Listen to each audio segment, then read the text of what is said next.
And welcome and good evening to tonight's Town Council meeting for the Yountville Town Council for Tuesday, June 16th, 2015. I'm going to go ahead and call the meeting to order, and we will begin.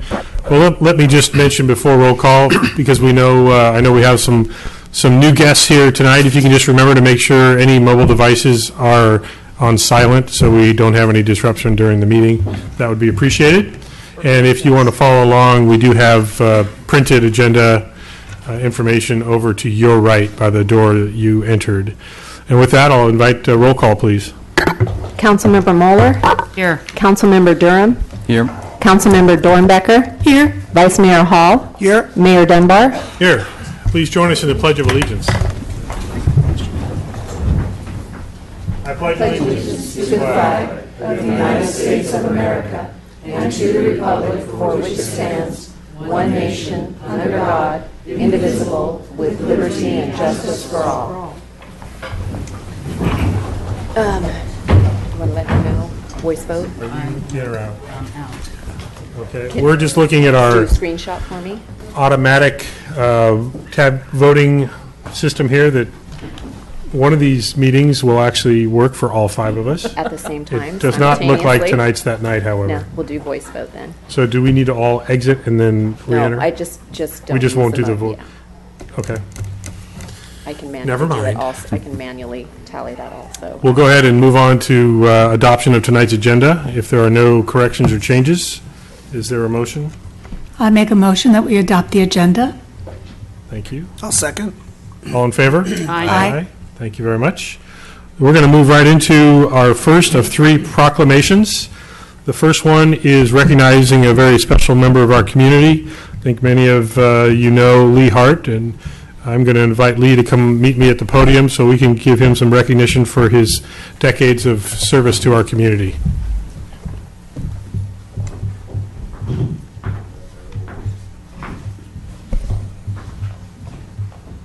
We'll go ahead and meet you right here on the left. So this is a proclamation recognizing 50 years of community service by Lee Hart. Whereas Leroy Lee Edward Hart was born in San Francisco in 1940 and moved to Yountville at the age of 3. He's the great-grandson of Yountville pioneer and former Napa County Supervisor Matthias Vandelier. And whereas Lee Hart left his career in the banking world to serve as a police officer with the Napa Police Department. During his 26 years of service, Lee was recognized as Police Officer of the Year, taught self-defense at the Napa Valley College for 20 years, and was an instructor for the Napa Police Academy. After retiring from the police force, he was a marshal for the Napa Sheriff's Department for another 10 years. And whereas Lee Hart has been involved in martial arts since 1964, is a 9th degree black belt, Grand Master. I'm just going to move back here. Having won several competitions with gold, silver, and bronze medals. And whereas Lee Hart has been a lifetime member and former director of the Napa County Historical Society, lifelong member of Napa Police Officers Association, Toastmasters, Ducks Unlimited, and the California Waterfowl Association, and he was the founding member of the George Yount Mountain Men organization. Whereas, motivated to maintain the gravesites of his parents, Leroy Taft Hart and Martha Vandelier Hart, Lee joined the board of the Yountville Cemetery Association in 1965 as secretary and has served as the board president since 1967. Whereas, in honor of his unique connections to Yountville's pioneer heritage, for many years Lee has participated in the Yountville Days Parade dressed as George Yount. Whereas, Lee married Chrissy Hart in 2001. He has 3 children, Victoria, Elizabeth, and Leroy Matthias, 10 grandchildren, and 3 great-grandchildren. And whereas, Lee was recognized as part of this year's George C. Yount Pioneer Cemetery Memorial Day ceremony with proclamations from Congressman Mike Thompson, California Senator Lois Wolk, and State Assemblymember Bill Dodd. Lee also received a certificate of appreciation from the town of Yountville. Now therefore be it resolved that I, John F. Dunbar, Mayor of the town of Yountville, on behalf of the town council, do hereby honor Lee Hart for his decades of devoted service to the Napa Valley community and his lifetime commitment to the protection of Yountville's heritage.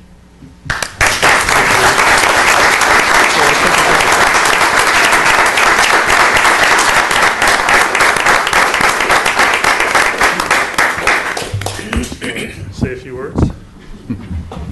I think all the time's been used. Thank you very much, Mayor. I really appreciate that.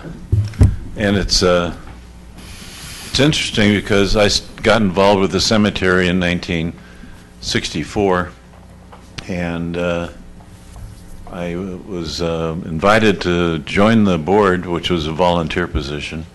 Everything that's not paid is volunteer, you know. So at any rate, by the president at that time, was a local farmer and real estate man by the name of Jack Forrester. And he was the president and of the Yountville Cemetery Association.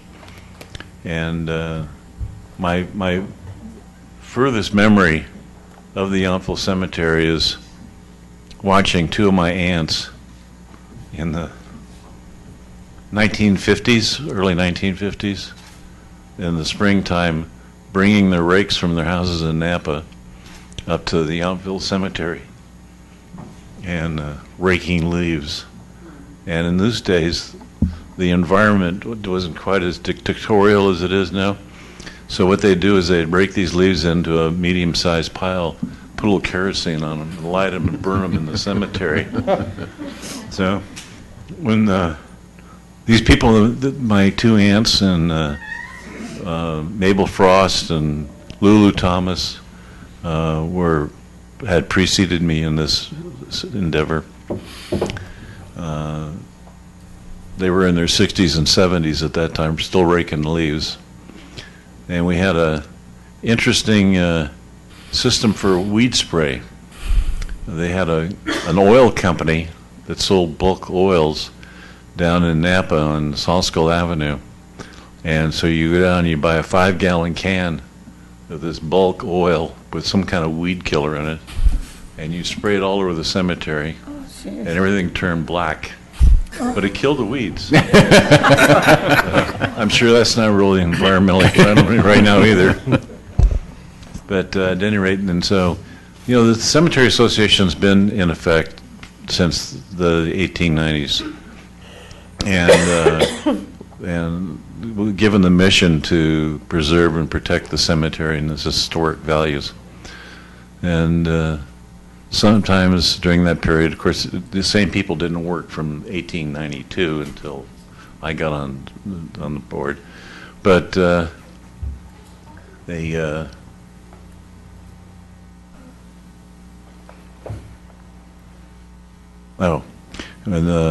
what I was going to say was that they haven't always been consistent in their methods, and so there would be a period of 20 or 30 years where nobody was interested and nobody would be on the board, and then there'd be another 20 or 30 years where they'd have people that were active and interested in taking care of the cemetery. And fortunately, I got involved right at the end of one of these good years, good periods, and sort of carried it on. But then I felt in a way that I was following in my aunt's traditions. Martha Vandeleur and Anne Vandeleur Payne were the two I was speaking of. So at any rate, I don't want to take up your whole night. Thank you very much, everybody. Thank you.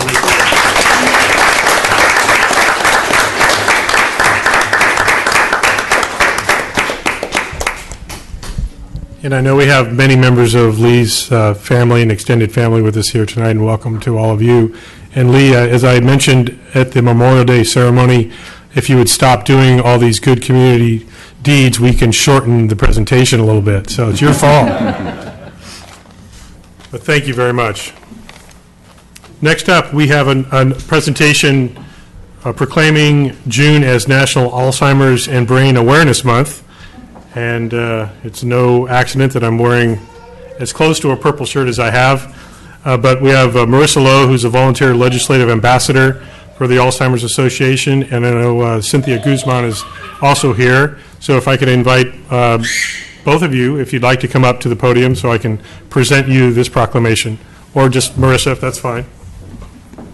Did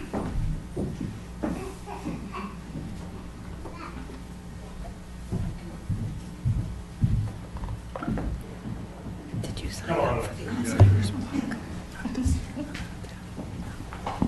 Welcome and thank you for being here. This is a proclamation declaring June as National Alzheimer's and Brain Awareness Month. Whereas today there are more than 5 million Americans living with Alzheimer's, a figure that is expected to grow to as many as 16 million by mid-century if we don't develop a cure or an effective treatment. Whereas there are currently more than 588,000 people with Alzheimer's living in the state of California, over 2,000 of whom are in Napa County, and additionally another 6,000 caregivers in Napa County who are caring for a loved one with Alzheimer's. Whereas the Veterans Home of California in Yountville is home to many military veterans. Research has shown that soldiers and veterans are at elevated risk of traumatic brain injury, post-traumatic stress disorder, and other war-related injuries, which put them at an increased risk for Alzheimer's disease and other dementias. Whereas researchers are making great progress in developing ways to accurately diagnose and treat Alzheimer's disease, and we need to accelerate the path of that research if we are going to have a disease-altering treatment within the next 15 years. Whereas the Alzheimer's Association is marking June as Alzheimer's and Brain Awareness Month, and June 21st as the longest day, and asking residents of Napa County to visit actionalz.org to learn more about Alzheimer's and become part of the effort to combat this disease. Now therefore be it resolved that I, John F. Dunbar, Mayor of the Town of Yountville, on behalf of the Town Council, do hereby proclaim June Alzheimer's and Brain Awareness Month and June 21st, 2015 as the longest day in Yountville. Thank you, Mayor.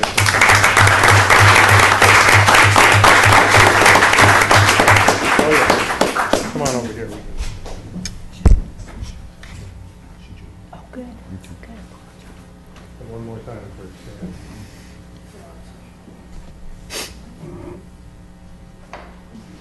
you going to tell about the Yes. Okay, good. Or she can make comments. Good evening. My name is Marissa Lowe, and I am an advocacy volunteer for the Alzheimer's Association, which serves Napa, Marin, and Sonoma communities through our regional offices in San Rafael and Santa Rosa.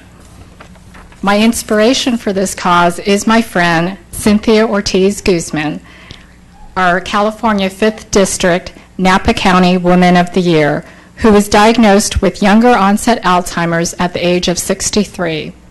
My personal passion to support Alzheimer's research stems from loss of my father to Parkinson's and more family to Alzheimer's. On behalf of the association, I want to thank you, Mayor Dunbar, the Town of Yountville Town Council, for this proclamation and share some basic facts about Alzheimer's disease. Alzheimer's is a fatal neurological disease that kills nerve cells and tissue in the brain, affecting an individual's ability to remember, think, and plan. They also lose their ability to communicate, to recognize family and friends, and to care for themselves. Everyone who has a brain is at risk to develop Alzheimer's disease. As the disease advances, the brain shrinks dramatically. Currently, there is no way to prevent, cure, or even slow this disease. Worldwide, 47 million individuals are living with Alzheimer's disease. The number of people living with dementia worldwide is set to rise to 76 million by 2030. The Alzheimer's Association is working to change this trajectory through research, advocacy, and direct services. We're the largest nonprofit funder of Alzheimer's research in the world, and have been part of every major research advancement over the past 30 years. We are the leading voice for Alzheimer's disease advocacy, fighting for critical research, prevention, and care initiatives at the state and federal level. We provide a wide range of services, including a professionally staffed 24/7 helpline with information, referrals, and emotional support group for families dealing with Alzheimer's disease and related disorders, family care consultations with specialists for assessment and planning, crisis consultation regarding placement, family conflict, and management of challenging situations, and educational seminars, materials, and newsletters for families, caregivers, and professionals. On June 19th, the 9th Annual Alzheimer's Disease Continuum of Care Conference will be held in Rohnert Park.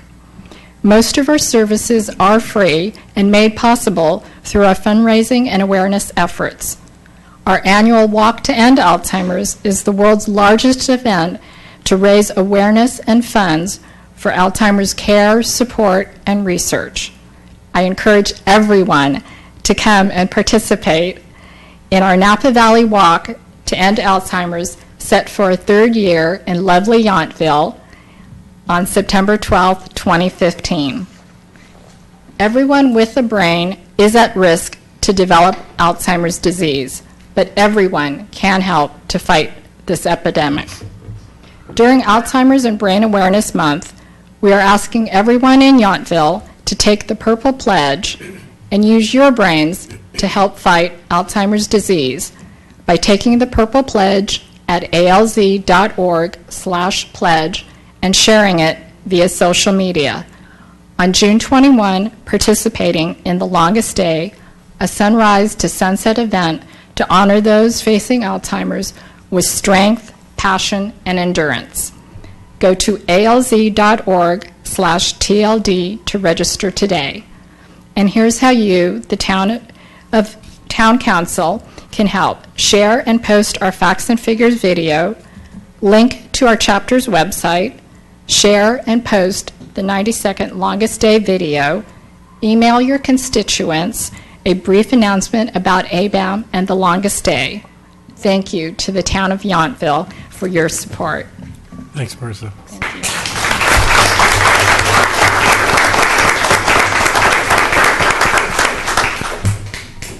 We might need to get a Yountville team together for that walk on September 12th, I think, also.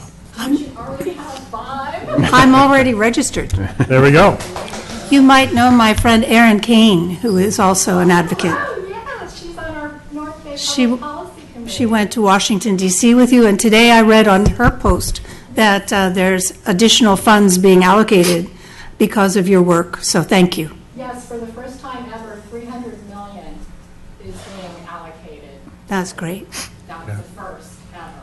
Congratulations, and good job. Yes. When Cynthia goes back to Washington, she doesn't leave without some yeses, so it's impressive. Next up, it's my pleasure also to recognize June, which is a very busy month, it turns out. We're going to recognize June 2015 as Lesbian, Gay, Bisexual, Transgender, and Questioning Pride Month. And I understand we have Stanley with the Napa Valley Pride Committee and Rick Turco here to join me at the podium. Well, I think it's Ian Stanley, and he couldn't make it, but I'm Rick. And I'll- Okay then, Rick, please meet me. I didn't have the first name on my list. No worries. And since he's not here, we don't have to tell him. That's right. Good to see you.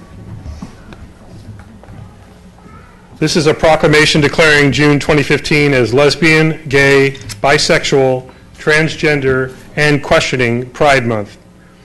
Whereas one of our nation's greatest strengths is the diversity of its residents. Lesbian, gay, bisexual, transgender, and questioning individuals make up an important part of our population and contribute to every facet of our society. However, many people continue to struggle against discrimination and physical and emotional attacks for who they are. And whereas the town of Yountville recognizes that its entire diverse population deserves equal rights and opposes any oppression and discrimination which diminishes the quality of life for any Yountville resident or visitor, including those who are lesbian, gay, bisexual, transgender, or questioning. Whereas our community is strengthened by including people of all backgrounds, experiences, and abilities. And whereas June has become a symbolic month in which lesbian, gay, bisexual, transgender, and questioning people, their families, friends, and allies come together to provide awareness and in a celebration of pride. Now, therefore, be it resolved that I, John F. Dunbar, Mayor of the Town of Yountville, on behalf of the Yountville Town Council, do hereby declare the month of June 2015 to be LGBTQ Pride Month, and I encourage all members of our community to live and work together in the spirit of mutual respect and understanding.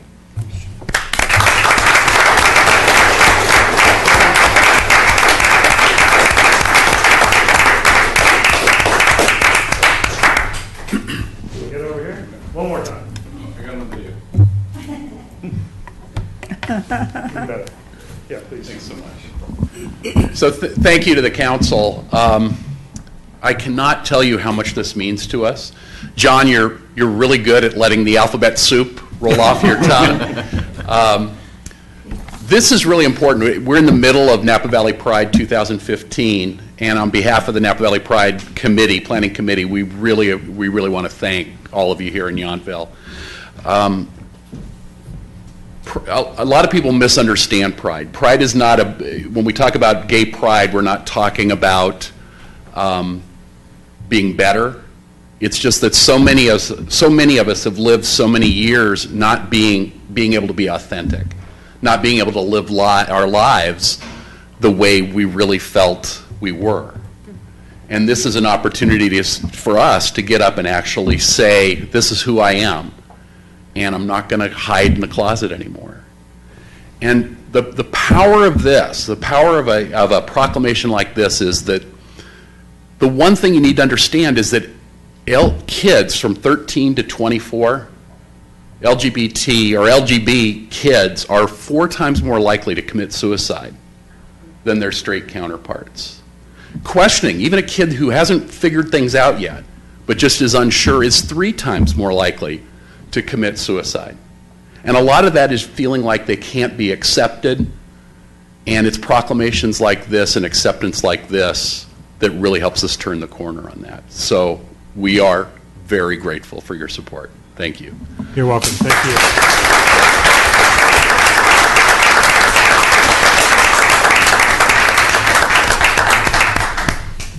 And you're not even required to stay for our budget adoption later in the meeting, but you are certainly welcome to.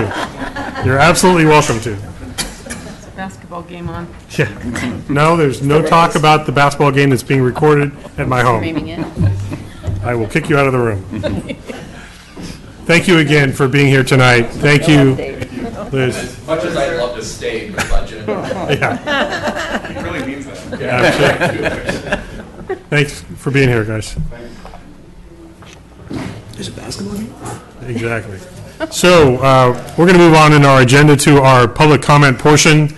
This is to speak to any item that's not on tonight's agenda. We will have public comment during the agendized items, but this is to bring up anything that's not already there.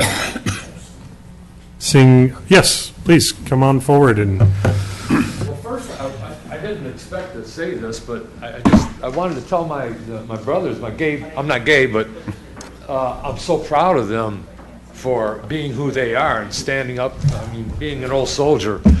You know, this is one of the things that I felt that I fought for, was for so people could be who they are. And I wish they were here right now so I could tell them how much I love them and respect them for being who they are. Well, this is being recorded and will be on our website, so everybody will be able to still hear your words. So Okay, well, maybe I shouldn't have told you that. yeah, right. No pressure. A little bit about myself, and then I'll get to my issue. And your name first to start. My name's Robert Stewart. I live at Gateway Estates in town here. I wore my jacket and my hat, I guess, because as a defensive mechanism or to give me courage, because I've never done anything like this before. So I'm like my brother. Boy, Now he's gone too. No, the veteran, the Iraqi veteran I was talking to, he said war is 90% boredom, 10% terror. Well, I'm feeling a little bit of that 10% terror here, even though I know nobody's going to shoot me or I'm not going to get hit by shrapnel. But I'm 100% disabled from post-traumatic stress disorder, combat related. I've done plenty of time in government hospitals for veterans with readjustment problems, and so that's why I didn't stand up and say the Pledge of Allegiance. I've done a lot of classified missions where I can't talk about, but I've been deep enough inside the government. I will not give my Pledge of Allegiance to a flag, but I will give it to people who take care of animals. I will give it to animals, to kids, and to senior citizens. I'll always give them my Pledge of Allegiance, but not to any symbols. It's just, one of those things. Okay, I'll get to the point now. There was a party Saturday night at Vintners, and it was really loud. And me and my neighbors woke up, and we were on the streets talking about this. And I was elected to call the police, and I called 5 times from 9:36 to almost 11 o'clock. The dispatchers told me, well, we have higher priority calls. Every call I was told the same thing. So now I'm here to tell you what me and my neighbors are talking about right now. We have no proof. We're not saying it's true. I'm just here to tell you what we're talking about. We felt, not so much, maybe betrayed, but we felt like the cops may have taken a payoff to look the other way and let them have this noisy party. Because it was I don't know what the decibel level, legal level is, but they were way over it. And so I'm just telling you what we were talking about, that maybe Vintners and whoever these rich people were that threw this party paid the cops off to look the other way because of all the phone calls we made and got nothing out of it. It was like we felt there was no law in Yountville between 8 o'clock and 10:54 at night this last Saturday. And so we're angry about it, and I told them I would come down and speak for all of us. And so I just wanted to make you aware of it. We're not saying it's true, but we're just saying that's how we felt. We felt ignored, and these parties, this one particular party was way out of hand. And when you say Vintners, are you talking about the golf course? The golf course, Saturday night. Okay. So I just wanted to get that in front of you, and so I can go back home, tell my neighbors, okay, I went and told them our situation, so now it's in your hands. Well, and I appreciate you sharing your concerns and theirs as well. I don't know if you noticed, but 3 of our staff members were immediately writing down notes about your comments, so we'll look into this situation. Good, I appreciate it. Okay, thank you. Thank you for coming and representing your neighbors. Appreciate it. Thank you for listening. Sure. And I'll just leave it at that. I'm sure staff will follow up with Sheriff's Department and find out what the circumstances were. And you know what, actually, before you leave, if you could maybe jot down your phone number or an email address so that our staff can get back in touch with you and your neighbors. Nathan, if you could, thank you. So we can make sure to get an answer back to you. Any other members of the public like to speak? Seeing no others, we'll go ahead and move on to our consent calendar. We have 4 items on that calendar, and I believe Councilmember Mueller is back online, so we can actually hold our vote casting. Michelle, do we feel confident that we're going to try that? And if not, All right. I can manually do something. So with that, is there a motion, I would like to make a motion that we approve the consent calendar. and is there a second? I'll second. Did you hit the button? I did. Oh, someone else beat me to it. Could I have a seconder, please? That's what I'm asking. Okay, now, There you go. Thank you. was that Vice Mayor's second? Okay, so motion and a second. All in favor? Please, Aye. well, actually, let's please vote. Thank you. The votes are in, and unanimously, there they are. It's like clockwork. 5-0. The consent calendar is adopted. Works. It works. Sometimes it does work. Looks good when it does. Okay, we're going to move on to agenda item number 8, was our presentation for this evening, which is a Napa County Parks and Open Space District presentation from Sandy Fagan. Welcome.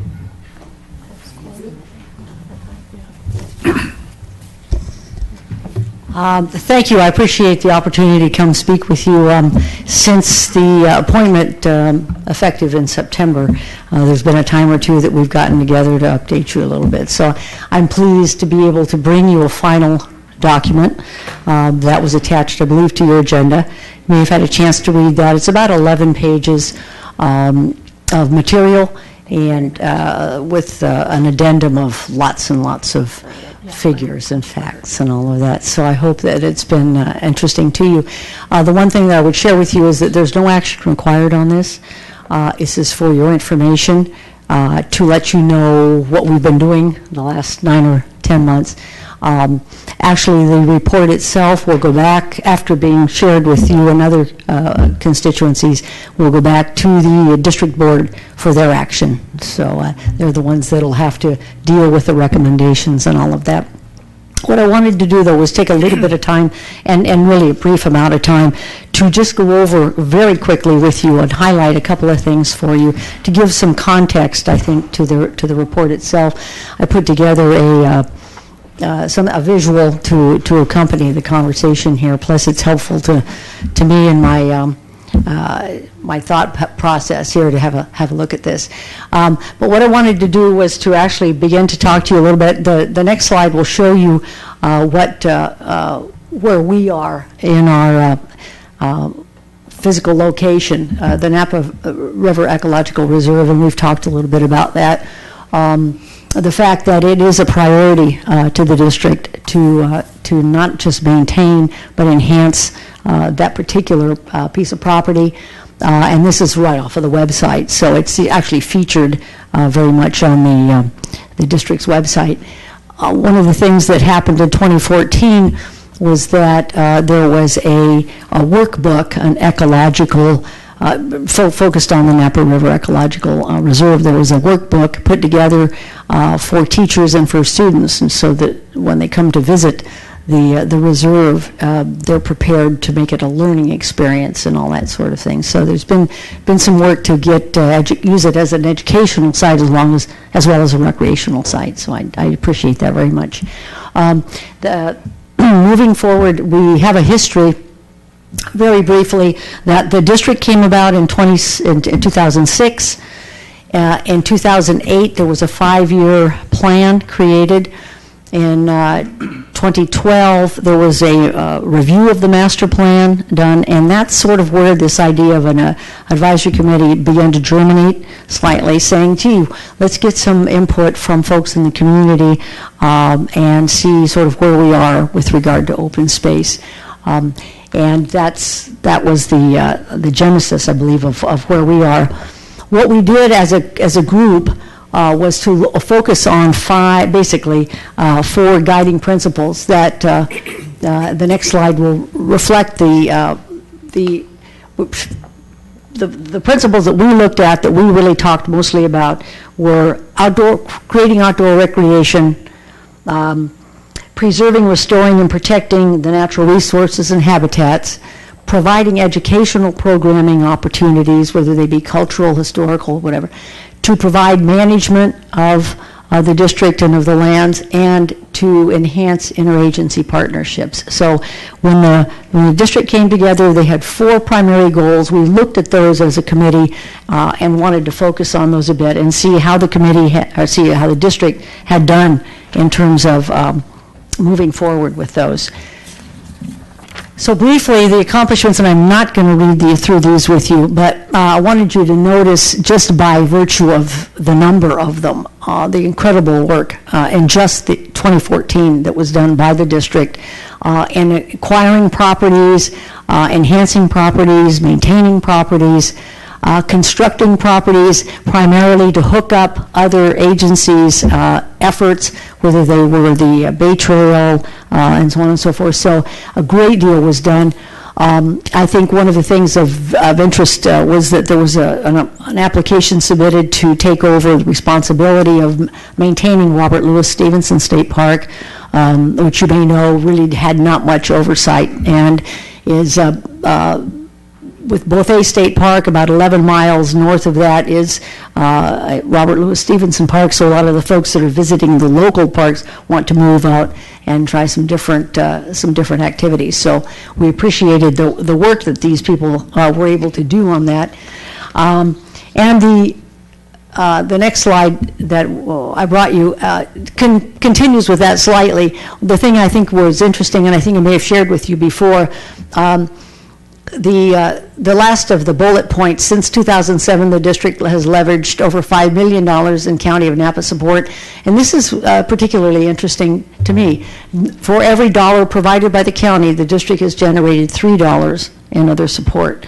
And I think that's real important as we talk a little bit about some of the fiscal issues that are out there for these folks. But in the fall of 2014, the district authorized an advisory committee to come together, the 15-member advisory committee, of which I was one, representing the town. There were people appointed to the committee from the major municipalities, from American Canyon, from Napa, Yountville, St. Helena, and Calistoga. The 5 supervisorial districts had appointees, as did the district board members. So there were 15 of us. It was an interesting mix, a great mix of people, from business people to attorneys and all and people that are working now with open space. So it was it was an interesting group. So what we did was got together, and from September through May, we had field trips, we had speakers, all of the municipalities, Parks and Recreation Department directors came, spoke to us, told us what they were doing in Yountville and St. Helena and Calistoga and so on and so forth. We also had speakers from the other municipal open space districts nearby, East Bay, Marin, that sort of thing, telling us what they're doing in their respective open space districts. We had the land trust people come and talk, so we really got a lot of information, fiscal information, as well as program information and money raising issues that were really of concern to us as well. So what happened was, essentially the report, if you looked at it, involved 4 specific areas, and acquisition of open space was one of the most important, I think, that we talked about, because those are fairly expensive kinds of activities. But the final bullet said that priority should be given to acquisitions that provide multiple benefits, and there was a great deal of support for that. And the idea being recreation, habitat preservation, educational opportunities, easy access to the municipalities, and that sort of thing were what we were looking at to direct the district, that if you're going to acquire property, we're looking for multiple benefits. We don't want them to be singular and set aside. Secondly, on the same slide, environmental stewardship and maintenance. One of the things that concerned me and a number of other people on the committee was acquisition is wonderful. We need to do that. We need to acquire open space and preserve open space for us. But then whatever we have in our portfolio, we need to maintain. We need to take care of, and that's got to be equally important. And the group agreed and found that as a finding, that maintaining existing open space lands is as important as acquiring new space.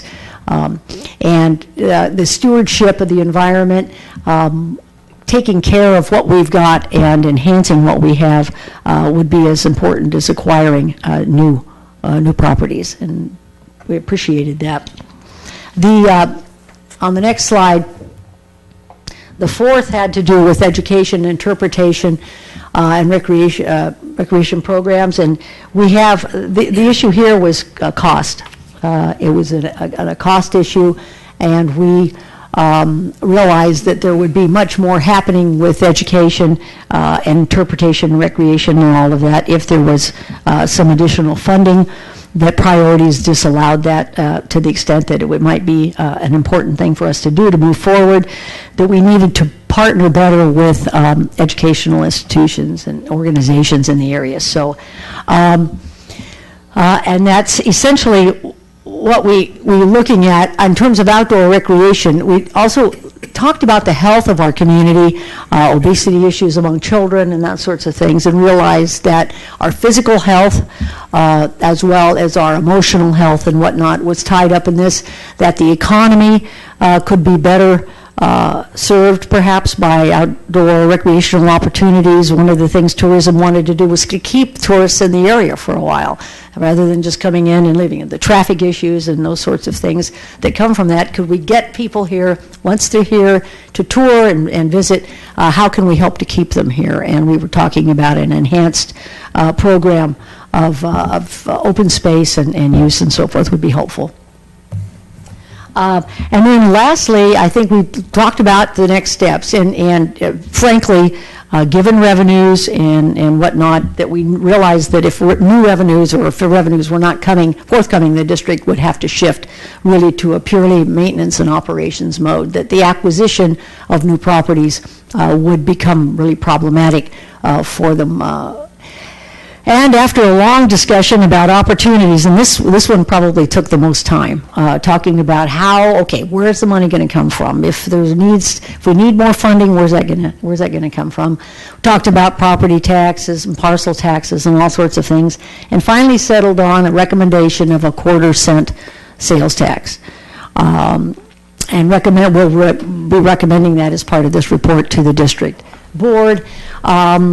We felt that it would spread the opportunity to support these programs even more broadly, not just local residents and all of that, but also to be able to have our tourists, our visitors, be able to contribute somewhat to the open space. So we felt that it would be nice to include those folks who come and do use our resources to be able to help us support them. We did, though, recommend must be an oversight committee if there's going to be a 1/4 cent tax. There must be a sunset provision to the proposition. There must be a clear set of clear goals and objectives, and there needs to be enhanced visibility of the open space district effort. That it may never become a household word, but we would certainly hope that there would be much more outreach and publicity. And I think if you've noticed some of the articles in the Register, I know within the last year or so, there's been a lot of talk about that and getting the word out about the trails and some of the projects that the district has taken on. And I think that's a start. So the commission then at the end was to provide the final report to you all so that you could take a look at that and digest it, and not need to act on it, but certainly to be aware this is the product of that 9 or 10 months. So it was well conceived. I couldn't imagine 15 people writing a final report, but it actually worked. So I think that everyone was comfortable with what we did. We worked with consensus and left plenty of room for minority opinions. Those are woven in the report, and I think that's important. Everyone felt they were heard in the process. So what I presented to you tonight is the final report. Invite you to look that over at your leisure, and if if there's some questions or some follow-up that you have, rather than take your time tonight necessarily, invite you to feel free to get in touch with me. And we've already had a conversation with a council member, Dornbecker, about maybe some follow-up conversations. So I do invite that from any of you. But it's been a wonderful opportunity. I thank you for the opportunity to meet with these people, remarkable people. And it'll be interesting now to see what happens as things move forward, see what the district will do with the final report. But it's essentially in their hands now. So it'll go back to them once all of the constituent groups, the municipalities and all that, have had a chance to digest them a little bit and be presented with the final report. Great. And that's it. Thank you very much. Yeah, you bet. Any comments or questions from the council? I Councilmember just have Dornbecker? one question, and that is, Sandy, are you not going to be meeting anymore? Is your time over with this committee? It is over. I see. 8 is over. Some of us have indicated some interest when it comes time to put together this quarter-cent sales tax proposal and all of that. Some of the group have stepped up and said, we'd like to work on that. So in an ad hoc way, some of us will be working on projects or activities, but not as a single group. So the committee itself is disbanded. I look forward to talking with you about it. I would just also suggest, if it hasn't already come up in conversation, that whomever it is that might be following up with the sales tax idea, reach out to Napa County. In particular, you could look to the NCTPA, the Transportation and Planning Agency, that was so involved with Measure T and all that it takes, and the years and the multiple elections it takes to get the 2/3 vote for a sales tax measure. So they might provide some good background on how to move forward if you're going to move forward on that item. Thank you for that. We realize that, 2016, fall of 2016 is coming really fast, and there's a lot of work to be done, you're right, before that would be, put out to the public, so Right. thank you There's for quite a that. bit of lead time on what it takes to qualify an initiative for the ballot and all that, so. Yeah. Other comments? Sounds good. From the council? Vice Mayor? I wanted to thank you for your service to Yountville, and as our representative, I think you've done a remarkable job in getting this much information and just your enthusiasm and passion for it. But I want to also make a comment to what you identified. And I had the unique experience last year of not being able to afford a vacation, so I did a staycation with my children, and we went to all the Napa parks and open spaces, and if you haven't been recently, it's worth going. And specifically, we went to Bothay and Moore Park, and they've just done a remarkable job. So I encourage everyone to get out and to see your parks and to support them. There's lots of educational opportunities there, so thank you. Absolutely. Yes, thank you very much. Thank you. Okay, we're now up to our one and only public hearing for this evening. It's a use permit request for K-Laz Collection. And we'll start with the staff report. Yep. Oh, we're going to start with a disclosure. Yes. Yeah, thank you. Thank you, Councilmember Mr. Durham. Mayor. So just so you know, this item is brought to the council by an applicant with whom I have professional contacts.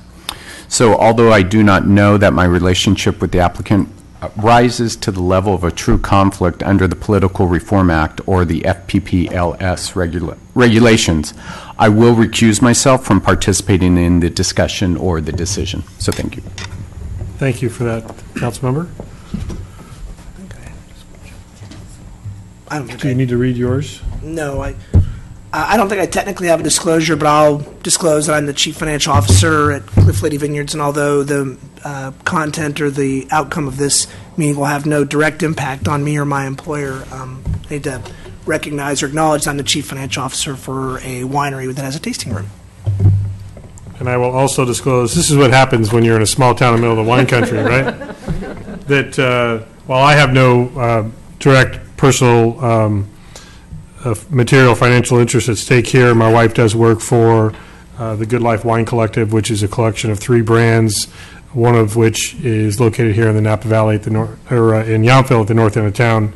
But as I've stated with other wine-related applications, there is no reasonable expectation of a benefit to me. So through my wife's employment, so I'll sit in on this item as well.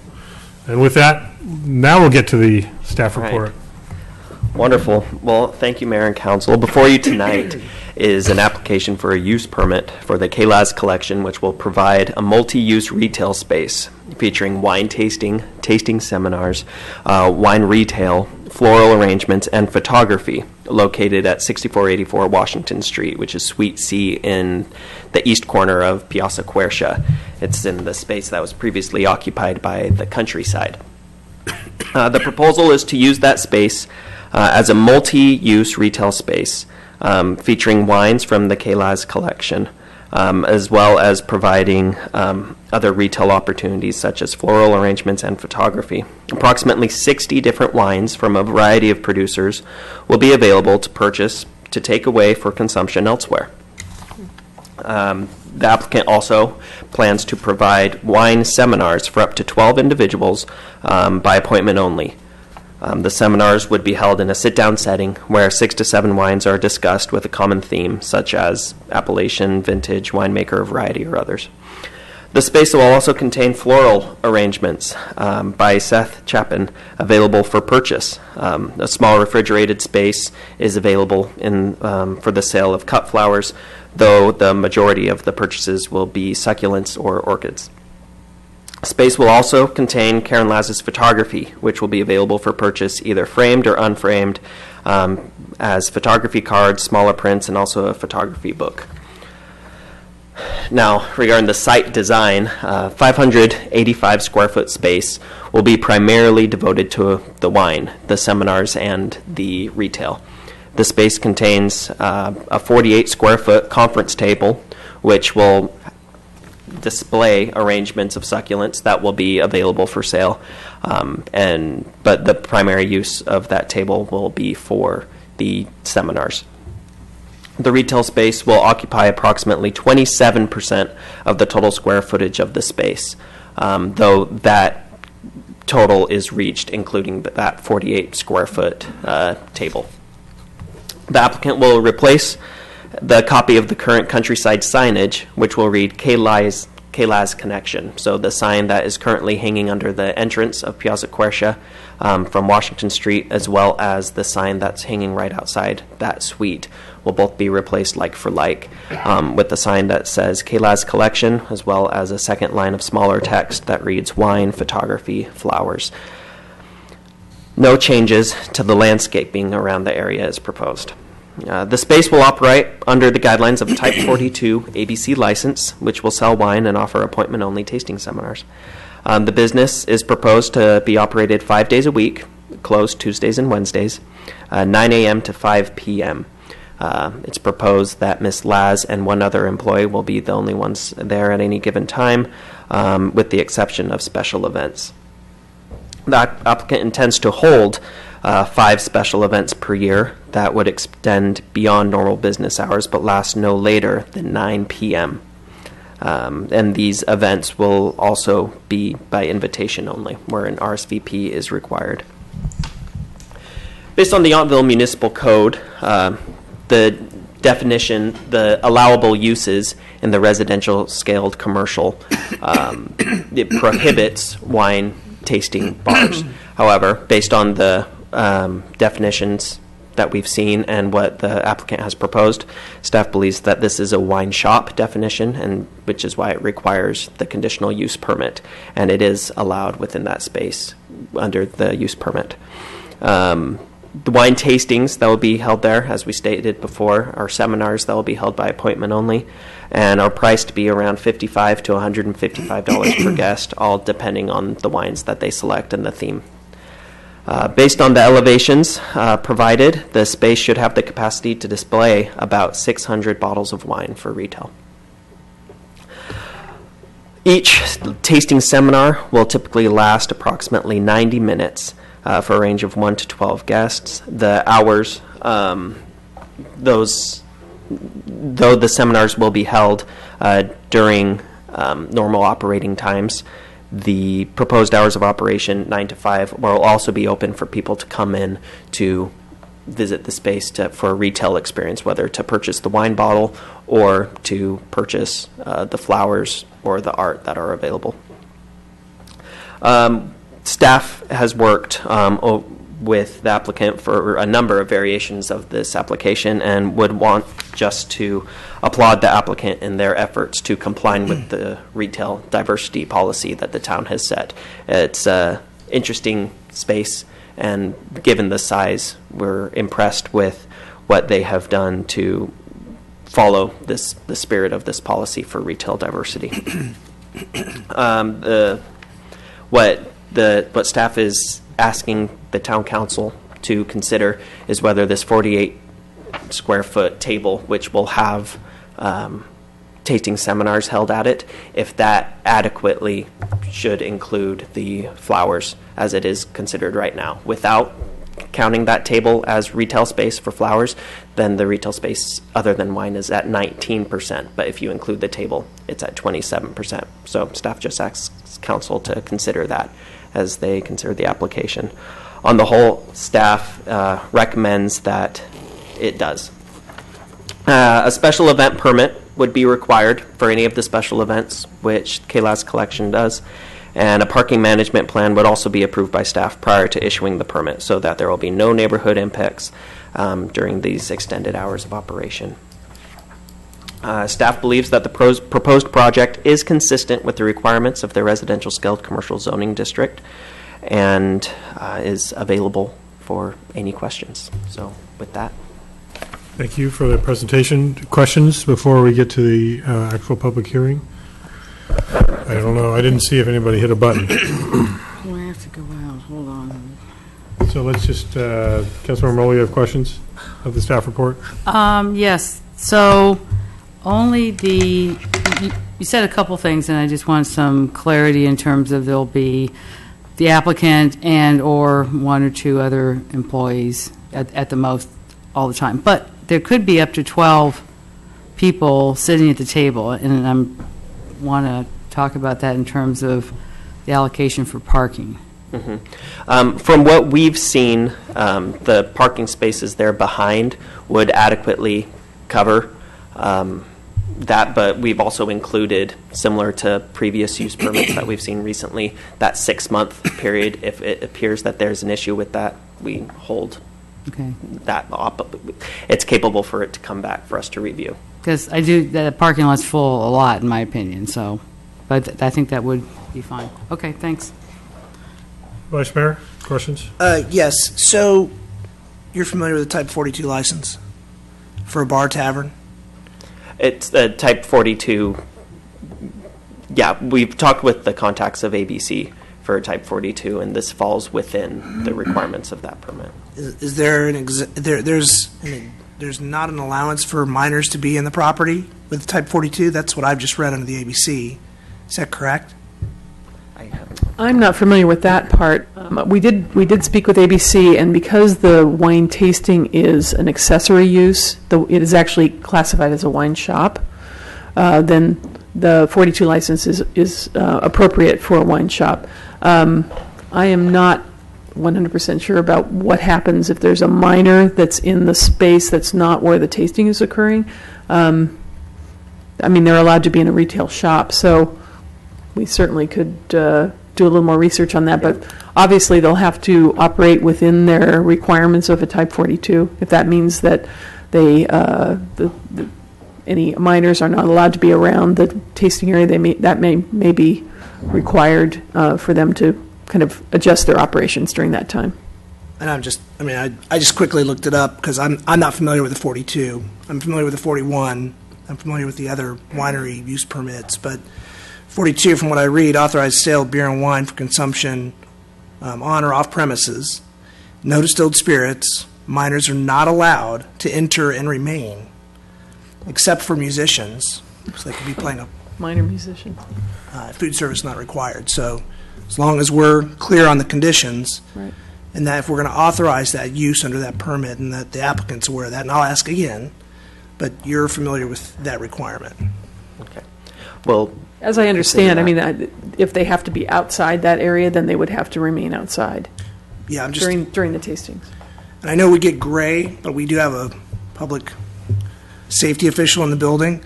Children going down to buy flowers wouldn't be allowed to do that necessarily, which would be a great idea for my child to buy for me or my wife or maybe the town manager. But just a question about whether we're familiar with that license. Okay. Well, just to follow up on your question, it sounds like if there is a tasting occurring, then that's what's triggering the potential exclusion of minors. But if there's no tasting and it's just purely the wine shop, then yes, they would be able to access the secondary retail and maybe. And you know, I don't really know if they would not be allowed in the tasting area or completely not allowed in the shop during the time that there was tasting going on.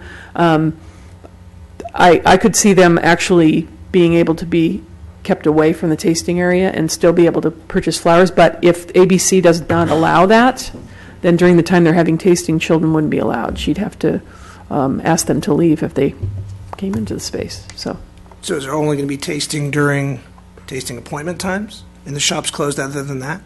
No, open to it's the not public? closed. It would be a wine shop during that time. There wouldn't be any tasting going on. The majority of the time, from 9 to 5, it would just be open as a regular retail establishment. There would not be tasting going on. These are tasting by appointment. Do we know what the V wine cellar's permit type is? Unfortunately, I'm pinch hitting, so. Or Grosinger, I mean, they're... Or Grosinger, or whomever. I know what Grosinger's is. They're allowed to sell wine. They have a 41 and a 42. So it's a 41. Right. Which Well, is slightly different. Councilmember Mullen believes that they have two licenses. Yeah, they have two, so they can do wine tasting. Okay. Okay, thank you. We don't know if that requires a prohibition of minors. No, nor do I. I only bring it up because that's what I read. That's a good so. question. I think to fall back on it, if there's action taken on the application, as staff has said, they can't proceed without complying with whatever the regulations are of that particular 42 license. Correct. Everything that occurs within the premises of the property has to be under the ABC, complying with the ABC license Correct. that's So associated with the They building. will just have to operate under their rules regardless. Right. So not just a certain, well, then they bring up, then I don't understand the answer. I'm just not all that familiar with ABC. Just to clarify, as I read the conditions, there's no particular license specified. Rather, it's compliance with the ABC's licensing requirements, whatever they may be. So the town's restrictions won't identify a license. It allows ABC to make that determination and then enforce its own rules. I see. As I read it, the town won't be in the position of enforcing ABC's No. licensing requirements at all, but will simply require that the applicant Operate adhere under to the them. rules. Yeah. Yes. So it may be a 42, it may be a 41, whatever it is, it's ABC's role to implement those rules. Okay. And it'll be up to the applicant to get the proper license for whatever they're That's right. proposing, right? So they need to comply with the rules, whatever they are. Fair enough. Okay. I know, you're there.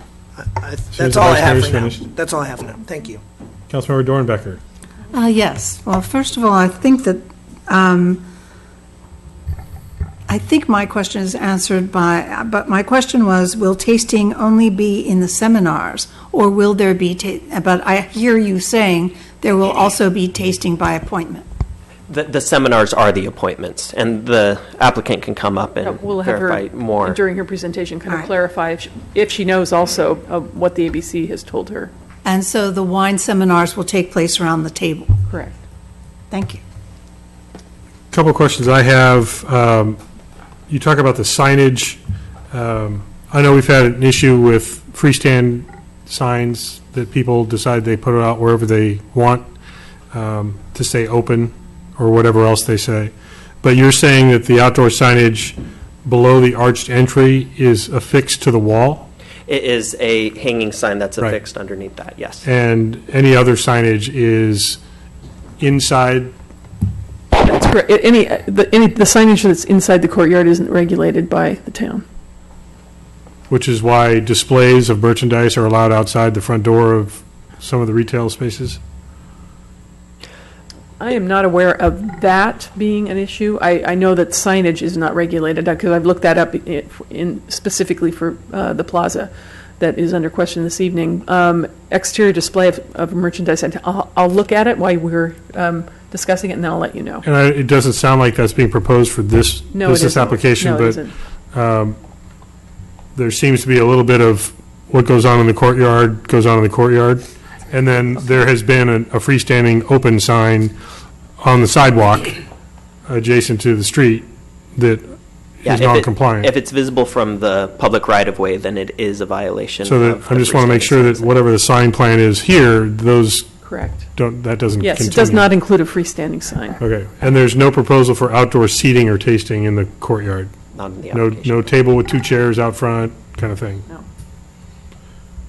Okay, and if I heard you correctly, in order to meet the 25% secondary retail requirement, they would need to dedicate some of the main tasting table, the square footage of that as displaying either flowers or photography or whatever. There's an image in the staff report that shows the square footage of the space, and it shows there the 27% of non-wine retail. That number was reached, including the entire square footage of that table because flowers are going to be on display and for sale on that table. However, that table will also be used for seminars. It's a challenging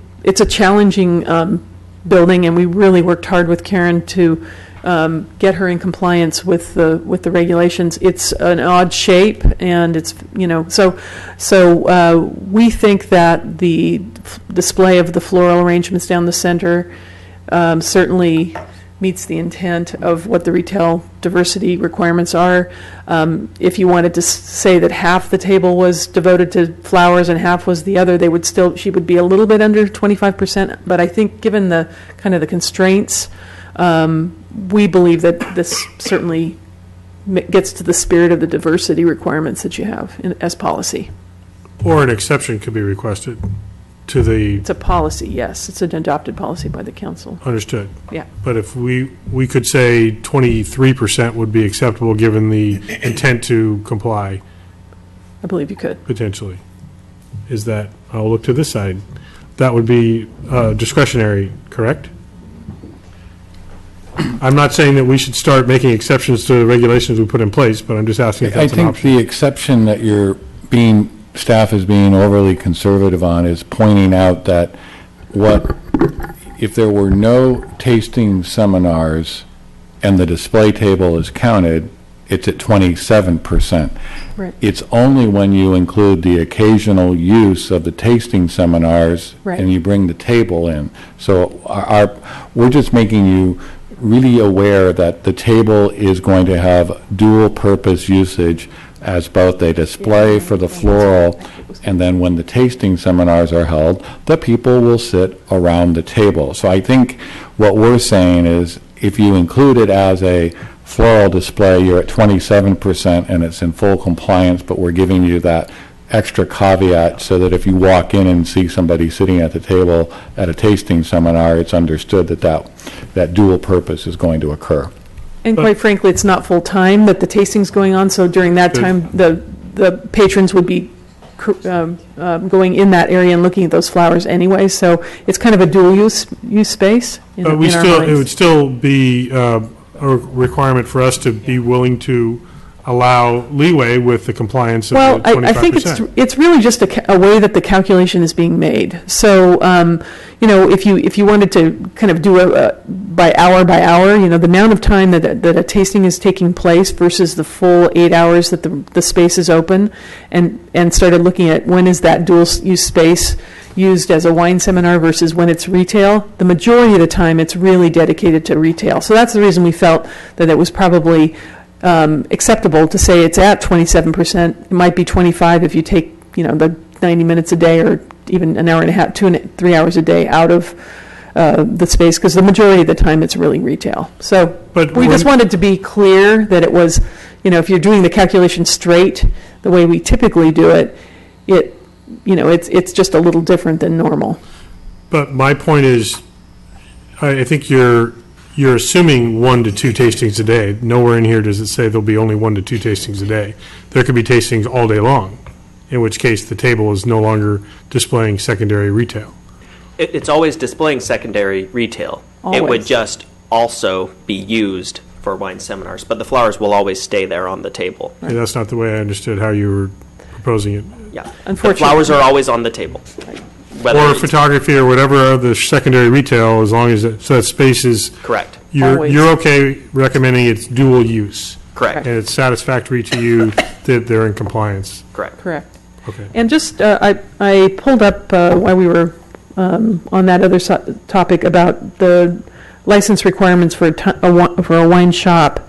A wine shop, of course it goes dark now, a wine shop has to possess a Type 20 or a Type 42 license. However, there's a distinction between a 20 and a 42. 20 is off-sale beer and wine, which allows minors, and a 42 is an on-sale bar tavern and does not, with the exception of your musician. Okay. In other words, a 41 wouldn't be appropriate for a wine shop. So it has to be a 20 or a 42. Right, correct. Right. A 41 is it's a restaurant, effectively. Right. Yeah. Okay. But there is a distinction. It's very complicated, as I'm learning. But it gets back to if if we take action on the item, the applicant has to get the appropriate license, and if the Correct. appropriate license restricts some of what we act on tonight, that's the way. That's the way she'll have to That's the way it operate. goes. The council isn't determining which type of Right. license ought to be, It is identified in the staff report, but, and we can strike that. yeah. Well, it's in the staff report, I think, unless. That it- was her intent, was to get a 42. That's the reason he included that in the staff report. Right. But if we're not, as long as it's not in the resolution, if we're voting on the resolution and it says 42, then we need to potentially strike that if that's the council's intention. I don't think it does specify in the resolution. I was just reviewing it. And the staff report will inform the legislative history for the resolution, but isn't itself binding. The Got it. resolution is what counts. Right, okay. Any other questions come up about the staff report now that we've been going back and forth? Seeing no others, I'll open the public hearing, and before I invite the applicant to come forward, I want to recognize 3 correspondents that we have received. One from Leslie Rudd, one from Shannon Staglin, and one from Ren Harris, all of which are supporting the request and ask that the council approve the KLAS collection permit application. So with that, and those are available to the public if you want to read the specifics. So with that, I'll invite the applicant to come forward. I'm switching mine. You're switching. Somebody's got to be first. Oops. I just hit it again. That's my Oh, fault. do we need to hold? No, you're No, fine. okay. I just hit the button again. Karen, we're good. There we We're go. good? This is Okay. just- I hit it too many times. This looks like a lot, but it's big type. Thank you for letting me present my proposal to you this evening. I'd first like to thank Nathan and Marlene for helping me these past few weeks with preparing for tonight's meeting. Thank you both for your help and guidance through this planning process, so I appreciate it. I'd first like to share a little background regarding where I've come from professionally, and secondly, I'd like to provide you with some insight into my company and the future of KLAS Collection. As a wine buyer for Dean and DeLuca beginning in 2003, I forged relationships with local wineries and sourced what I thought was the most compelling wine that California had to offer. But in addition, for the last 6 years, I had the privilege of developing and overseeing the wine division of Dean and DeLuca as their director of wine and special projects. This division included direct-to-consumer sales through email release offerings, private tasting seminars both on and off-premise, wine clubs, our online wine shop, catalogs, and special corporate partnerships that I created. The special wine division was entirely based upon a deep knowledge of the wine business, great relationship building skills, and a true passion for California wine. This focused effort began in 2008 as the economy was struggling and visitors became sparse throughout wine country. As a way to remain connected to our customers, I, in essence, brought the valley directly to them. I traveled to homes throughout the country and brought my favorite wine finds that weren't typically available outside of California, or even Napa Valley for that matter. In a sit-down setting, I shared the stories that I learned from the local vintners, winemakers, and growers. I went so far as to overnight my favorite cheeses and charcuterie to complete the Napa Valley experience. Simply put, I was able to be an entrepreneur within a structured company and develop this unique and personal wine business within a grocery store model and mentality. Last December, Dean and DeLuca was sold to our Thai licensees. After meeting with the new management this past March, we decided that this unique wine program did not fit with the new focus of Dean and DeLuca, which is a promise to the new owners to build 200 grocery stores in the next 5 years and to concentrate on retail efforts within the 4 walls, so to speak.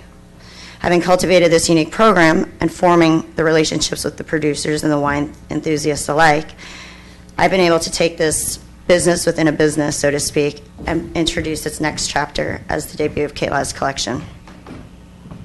Through my 12 years at Dean and DeLuca, I learned invaluable lessons in retail sales, marketing, and branding. The retail business that I've been a part of and helped create is built upon products that aren't about quantity and driven entirely by margin, but they're rather about quality and uniqueness. In listening to Nathan discuss my proposal, It might sound odd that our business has been and will continue to grow, not necessarily because of the volume of products we offer or the number of guests coming into our space, but because of the excellence of product, the knowledge, and the ability to teach others about what we offer and creating a memorable experience. So now, K-Laz Collection needs a physical home, and in thinking of where I wanted K-Laz to have its home, I only had one town in mind, and that was here. Yountville has been my only home since moving in 2006 to the West Coast. To me, as a resident and proprietor of K-Laz, Yountville is the epicenter of the valley, not just because of its great restaurants and hotels, but because I feel like it's the most welcoming and experience-driven. When we help our clients with arranging their accommodations, restaurant reservations, and winery visits, Yountville is always a part of their itinerary. So, purely out of love for this town, and also out of knowing our client base, Yountville is the best home for K-Laz Collection because it's where our clients also would love for it to be when next coming out to visit us. Angel Miller is, she was our interior designer. She's an accomplished interior designer in Napa and Sonoma, and she helped me plan out the space that is before you. And with her expertise, was able to create this plan in compliance, I believe, with the town requirement of 25% non-wine retail space. And that was a little bit challenging, as you have heard, to get to that required breakdown because, one, the space is small, but two, one of my major retail components, they hang on the wall rather than on the floor, which presents a challenge when we started adding up the square footage.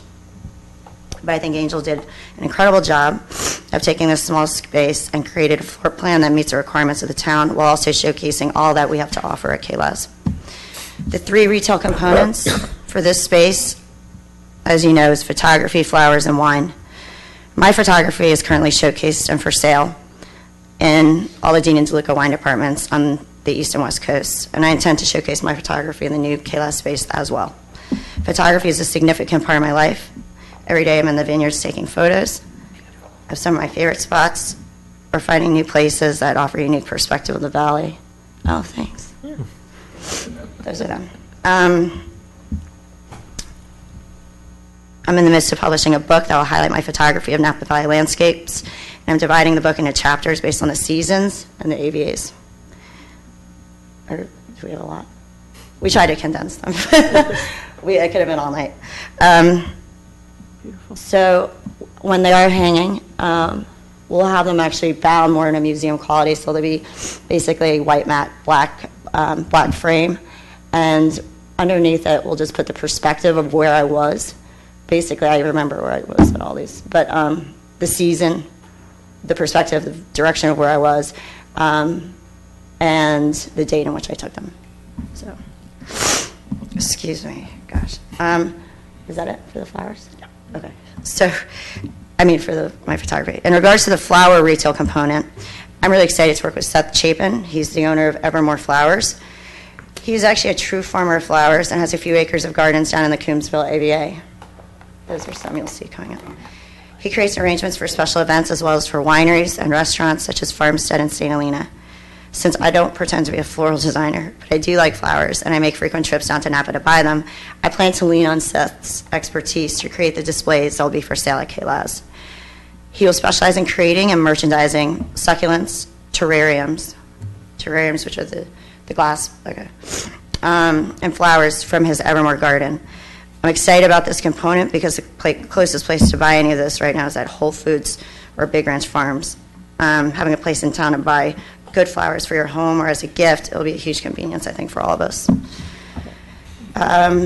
Lastly, I'd like to talk about the wine component of K-Laz Collection. I'm just going to say one story to keep it short. Early on in my career at Dean and DeLuca, I made a decision that at the time didn't seem very significant, but later on came to exemplify who we were and what we stood for as a wine purveyor. And the decision I'm referring to was when we became licensed to sell wine on our Dean and DeLuca website and in our catalogs. The immediate thought from my colleagues was that I would have hundreds of SKUs for sale. And since I was in charge of all product selections and I wrote all the content for wine, I decided that we wouldn't just list out endless numbers of SKUs, but rather we'd highlight our favorites and really be the winery's storyteller.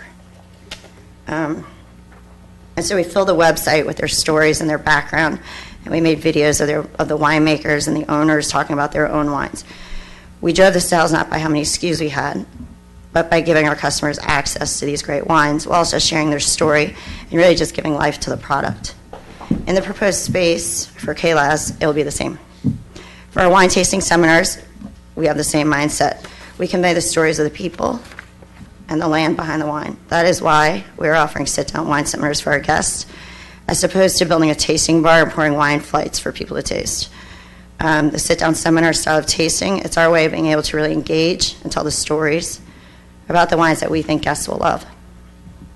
Our sit-down seminar tastings have become one of our clients' favorite part of their trip to the Valley. Oftentimes, they'll go so far as to reach out to us first in order to reserve a time for their wine seminar even before making their flight arrangements or reaching out to other wineries.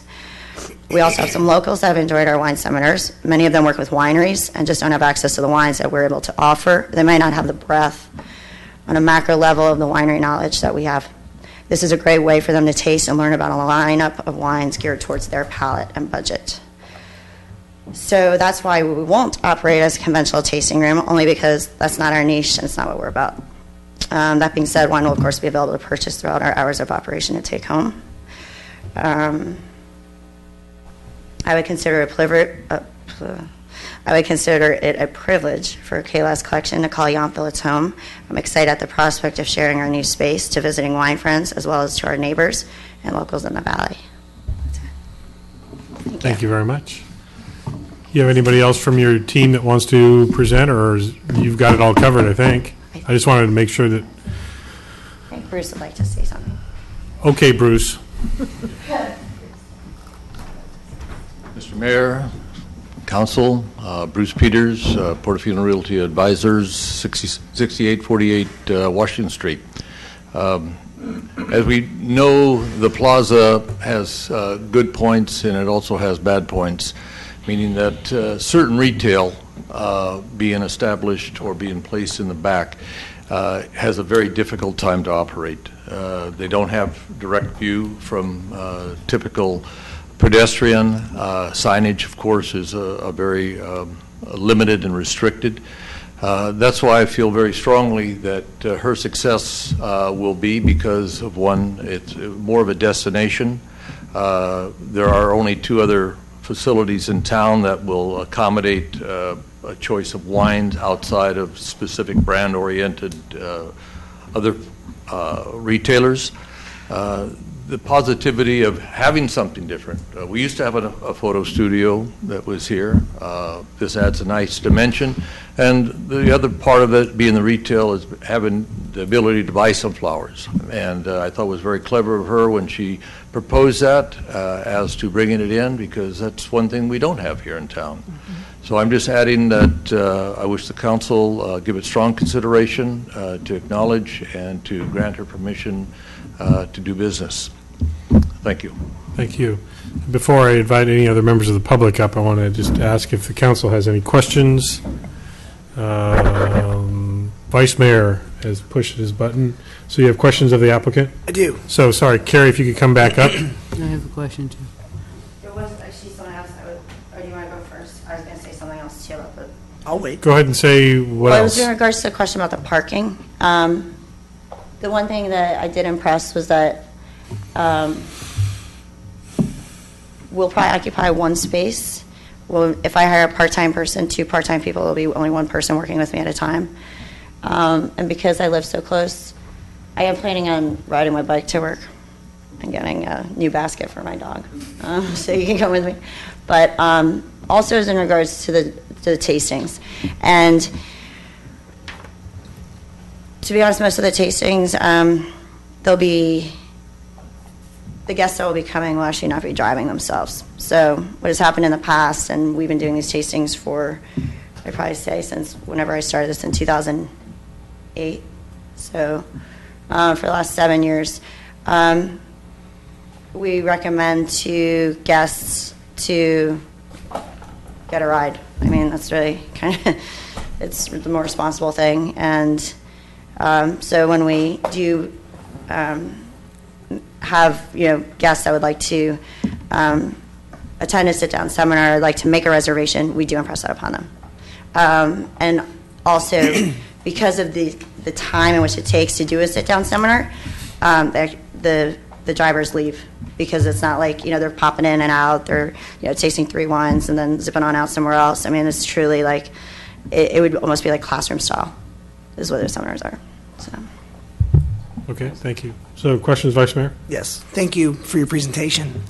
So I'll go back to my original question I asked staff, and I'll just present it to you. So, I mean, there's a clear difference between a 42 and any of the other wine licenses that we see, not just in town. Right. So whether it's a duplicate, 02, 41, or otherwise. Right. So, look, I'm biased. I have children. They're all under the age of 18. Right. But there's a lot of people under the age of 18 that come to the community. Not that they're necessarily going to be going to wine tasting, Right. but you're offering flowers and photography. Right.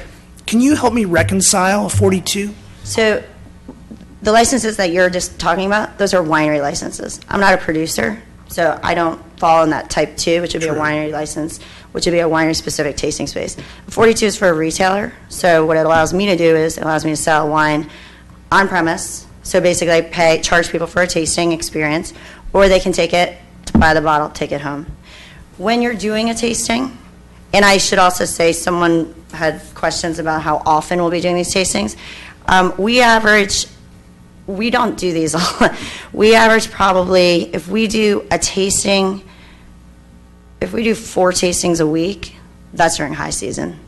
These are not inexpensive tastings. These are for people that really they love wine. They've done the vineyards, they've walked the caves, they walk the vineyards, they taste the fruit. This is for someone who's really interested in wine and kind of wants to get down into like, let's taste, like really taste together the differences of 6 Howell Mountain cabs. It's not for everybody. It actually, most people would have no interest in doing it. But it's for our mailing list and our customers that really do like it, and they still visit other wineries, but they really look forward to ours because it's concentrated. They actually have the ability to visit all those wineries. It would take them more than a week. They don't have a week to spend out here. And a lot of those wineries don't even have wineries. So that's kind of the uniqueness to it. But for 42, you can be a retailer, you can have a 42. You have to have it sectioned off if you're going to be doing tastings, and then you can actually have people come in under the age of 18 to obviously not buy wine and sit down on the tastings, but if they want to buy some succulents or they want to grab some fresh flowers, they can do that. Okay. Yeah. Okay. That's the 42. That's the beauty of the 42 for a retailer. Okay. Yeah. I'll assume that, although looks like the ABC says something slightly different, but as long as it's quartered off. Right. So let me go to that question then. So you're gonna do these tastings, and in high season it's for We might do like 4 4 a week. weeks. Let's just Yeah. we'll throw a number out there. But you're saying it's gonna be cordoned off, meaning that the shop will still be open. Correct. One person will be The tasting space will be the tasting space. They can't participate in the tasting space. They can't come over to the table to engage, and why would they anyway? No, they wouldn't. So I guess my question I was going to ask is, you cordon off that section, one person's dedicated to the tasting experience, and then that's when your second employee Right. that you would have would be available to support That's whatever what I'm saying. retail There's always going to traffic. be another person working with me. They might be a part-time during the tasting. They might be hosting the tasting. I might be doing other work. There will be probably no more than just myself and that person. I was just saying I was going to have 2 part-time people. I see. But they wouldn't overlap because I'd be there. I understand. So it's really then that the 2 employees is really truly when you're having those That's tasting including me. experiences. Understood. But when you're having those tasting experiences, because you'll need someone else to support while Because you're I can't do the dedicated. tasting and run the space. Very It's good. like not possible. Okay. I think I get it. Thank you. Councilmember Mueller.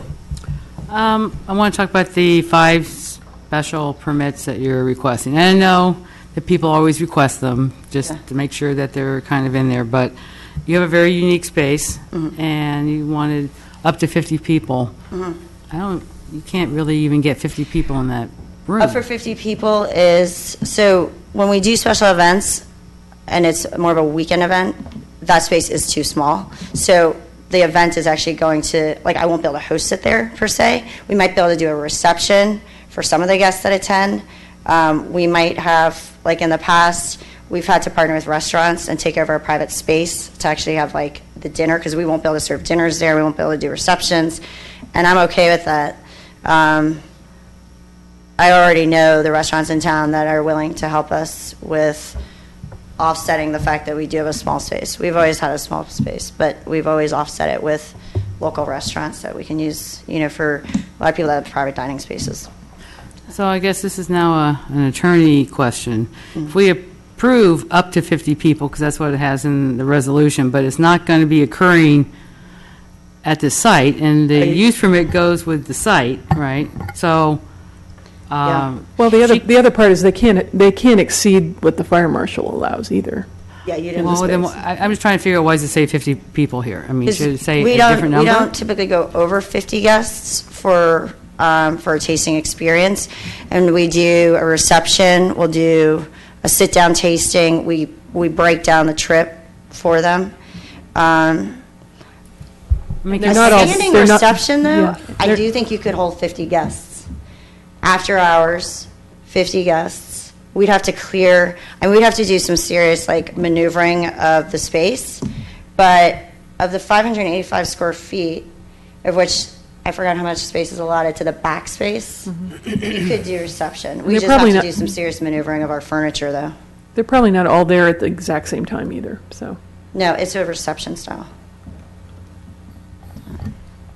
Do we know how many people the fire marshal will allow in the space?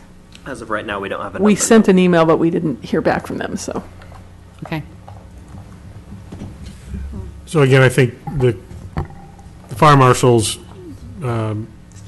number would be a priority over whatever is written in here. If it says up to 50 and the fire marshal says 30, then you're not getting.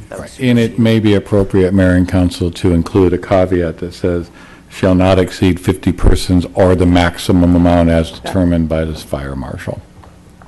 But then the question is, if it's 50 people at one time, then I guess if the fire marshal's regulation of capacity is. Right, and what I X would number. say, the fire marshal capacity is a one-time capacity, and Director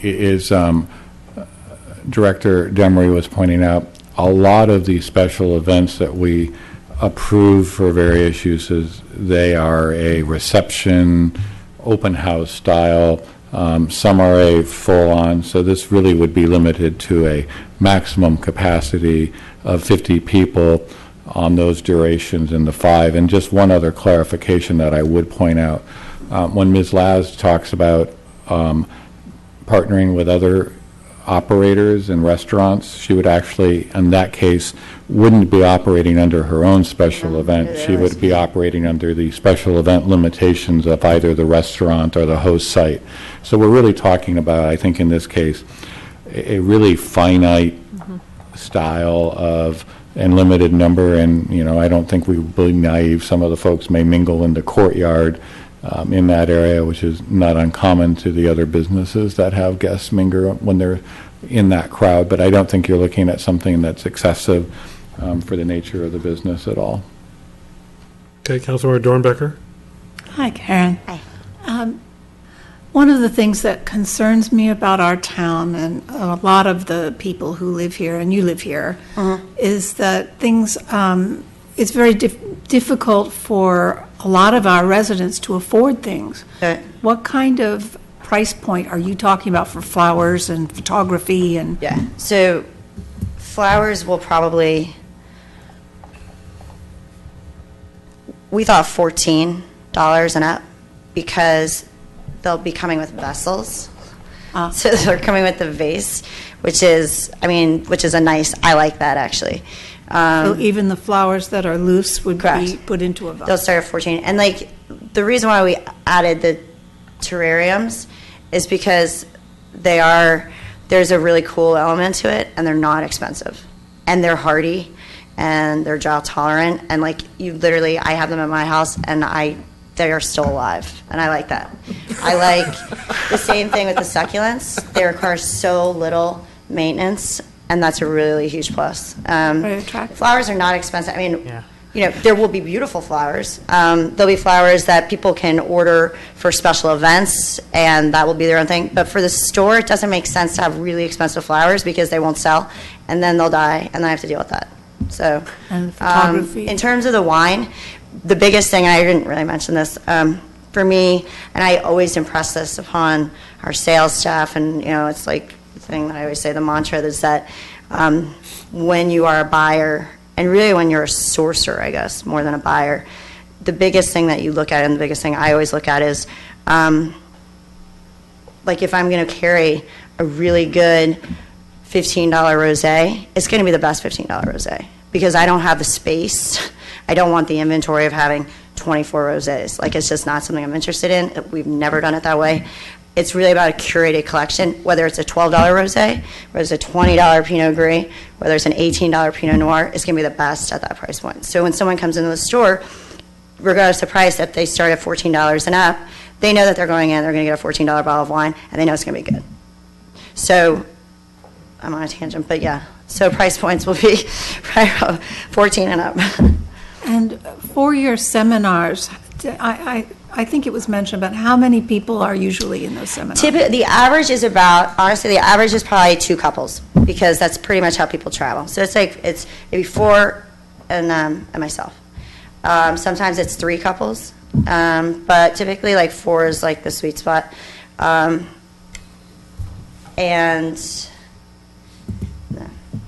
then if they did come by limousine, for example, could you make sure that the limousine does not sit outside and that's what I said. Yeah. idle? So when they make their, and the other thing is, and we probably do more for our customers than most people do, and it's partly just so we can control the situation to make it a success. So we go so far as to help arrange drivers, and that way we know that, you know, it just makes the trip easier because we're also helping them set up other winery visits. It flows better.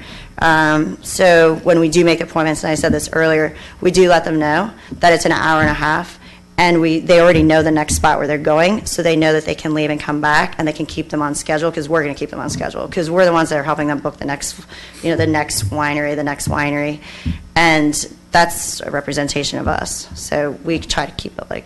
Well, I live on Oak Circle, and I can't tell you how often I find limousines idling by our pool, just sitting there and idling. So I live on Padrone, and they idle in front of my house, so I know how that feels. So when they make their appointments, we do say that it's going to be an hour and a half, or it might be a 2-hour tasting, depending upon the lineup of the wines. And we make it pretty clear, like you can drop them off. You know, they can go get a sandwich, they can do whatever they want, but they don't have to be there because. And you remind them, don't let the car idle. Thank you. One question for you, Karen, and then one for staff, actually.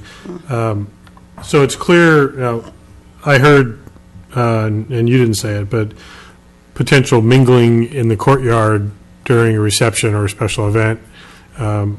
I just want to make sure it's clear that no consumption of wine can occur outside of your space. Yeah, I didn't say mingling. No, I know you didn't, but it came up in the conversation. I saw that. I heard and that. so it's clear that any indoors. consumption is inside the space. Okay. I think the other questions have already been asked of you, so thank you very much. And I'm going to invite the public, but first to staff, I don't see any. Nathan, I think you mentioned a 6-month review, but I don't see it in the conditions. Yes. Nor do I see It any. is. Where is that? In plan. Can't see me find it. Where is it? I just looked. Nor do I see any reference to any parking plan or understanding about where vehicles can or cannot park. Well, for the special events, there will be a parking plan for each of those special events, but for the general day-to-day, no, there is no parking plan required.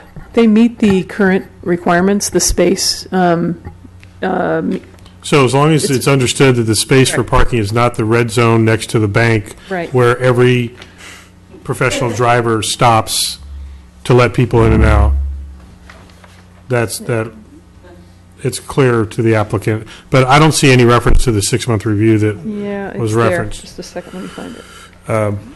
Actually, in this case, it's item number 18, and it's a 1-year review rather than a 6-month review. This says shall perform an annual review of special events. So doesn't talk about any of the other operations.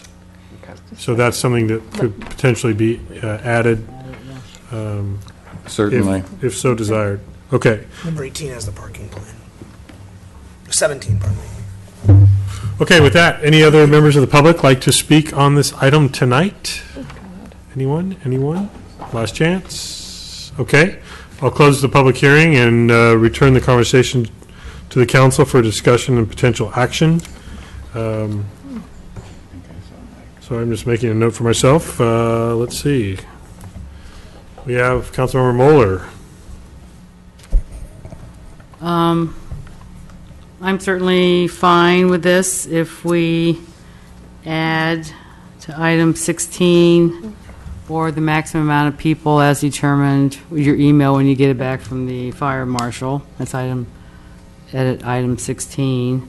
And I couldn't find the 6-month review earlier when I looked at it, so we'll make sure that that's added. And I also agree with all the findings that are stated in the staff report. Thank you. Councilmember Dornbecker, no one else has requested, but I'll invite you to comment. Well, I can support this, and I do also agree with the use permit findings in the resolution.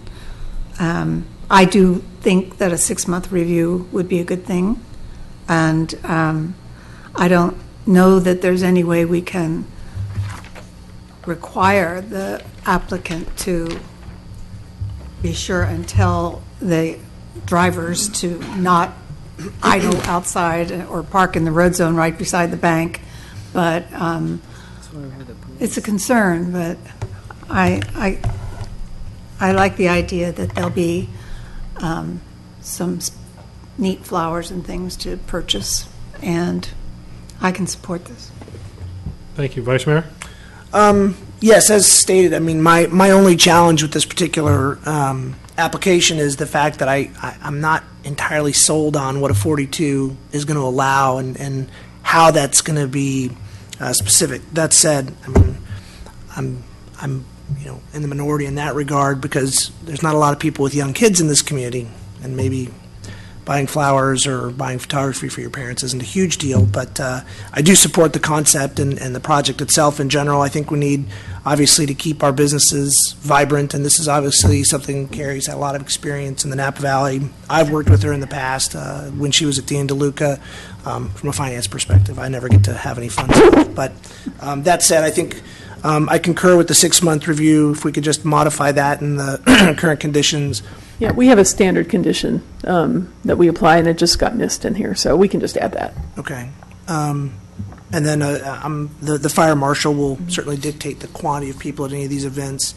But other than that, it'd be nice to have a business that's vibrant and has people coming to it, and hopefully we'll be successful. I'll just add a couple more comments. I think, and Mr. Peters made this point, I think, that appointments will help the difficulty of the location. We certainly acknowledge that it's challenging to get people off the street to get to know what's back there, but that may not be your primary target audience, is what it sounds like. So I think that's actually a benefit to the business model. I just want to stress that this doesn't start to spill out, as you understand, and I've already made a point, into the plaza being everybody's public space, and we need to just make sure that doesn't happen. I also think having the diversity of the photography and the flowers are a really good mix of multiple retail, and it is approachable for a lot of different audiences. So even with the real narrow compliance of the retail diversity requirement, I certainly think the intent is to be compliant, and we would be haggling over a couple square feet, plus or minus. That doesn't really make sense when the intent of the ordinance is being satisfied. So I'm prepared to act on this if the rest of the council is. But Vice Mayor has another comment. I just have one more comment, and I just want to make sure I understand. So under the Planning and Building Department, item number 12, it's written here, outdoor consumption of alcoholic beverages is permitted with ABC approval, but outdoor service is not permitted. Which means you can't go outside and pour, but you can walk around with a glass of wine. With ABC, if it's under the ABC thing, and that can be something that council addresses. Because that's written in the ordinance, Right. the resolution, pardon me. So if you'd like to strike that, given your concerns, we Well, I heard can, it- we can I do heard that. a It is concern allowed as long as expressed. there's a line of sight. So that's certainly something you can So, remove. in no other case that I can think of, do we allow someone to buy wine on one property and walk off that property and consume it. So, Well, they wouldn't be walking off the property. They might be If- outside the well, door are inside you the courtyard. but are we, so we're calling the entire plaza the retail space for each of these individual? And again, I'm no expert on the ABC rules, but what I've learned recently is that it's a line of sight issue, so they have to be supervised and be able to be seen. If the council doesn't feel comfortable with that being allowed in the courtyard area, even if ABC would allow it, you certainly could strike that. Yeah, and I'm aware of the line of sight issue. That's not my concern. My concern is when you walk out of the retail space, you've left the property, is what I'm saying. And to allow someone to drink a taste of wine in the courtyard it could be you're now consuming wine in the bank open space or consuming wine in, the other retail spaces that don't have the license for it. So I would be resistant to allow outdoor consumption in this case, based on the parameters of the business. And, yeah, I agree with that, too. I actually misread it. I thought it said it wasn't permitted, so I'm in full support of that. Nobody can, go into Ponch's and get a beer and stand on Washington Street, so we don't allow that. So. Whether they're allowed to versus whether they do it. Well, the cops come, believe me, and they enforce that. So, yeah, I think it needs to stay within the four walls. Other thoughts, since we're now talking about item 12? Councilmember Dornbecker, do you have thoughts on that item? Well, being a bocce player and participating in many events that we have in town, I could see where we might say limited only to the interior of the piazza and not taking it around to the rest of the building. But, if everyone feels that they shouldn't be allowed to take it outside of the door, then I would support that. But I would also feel comfortable with it, people, if they were, looking into the window at some of the flower displays or something with their glass of wine while they were tasting. But I doubt that that's going to happen since they're going to be part of this special seminar tasting. It would apply to the special events, though. Right, and I would say that might be the answer, Mayor and Council, would be, right now it's a standalone condition, and it may be better suited that condition be put into the details of a special event and be worded such that outdoor consumption of alcoholic beverages is permitted with ABC approval, limited to the 5 special events. Well, I would find it Courtyard. easier if we That's- just strike this altogether, and when they come for a special event permit, they ask for it to be added in for that event. Just like a parking plan. We can take that approach.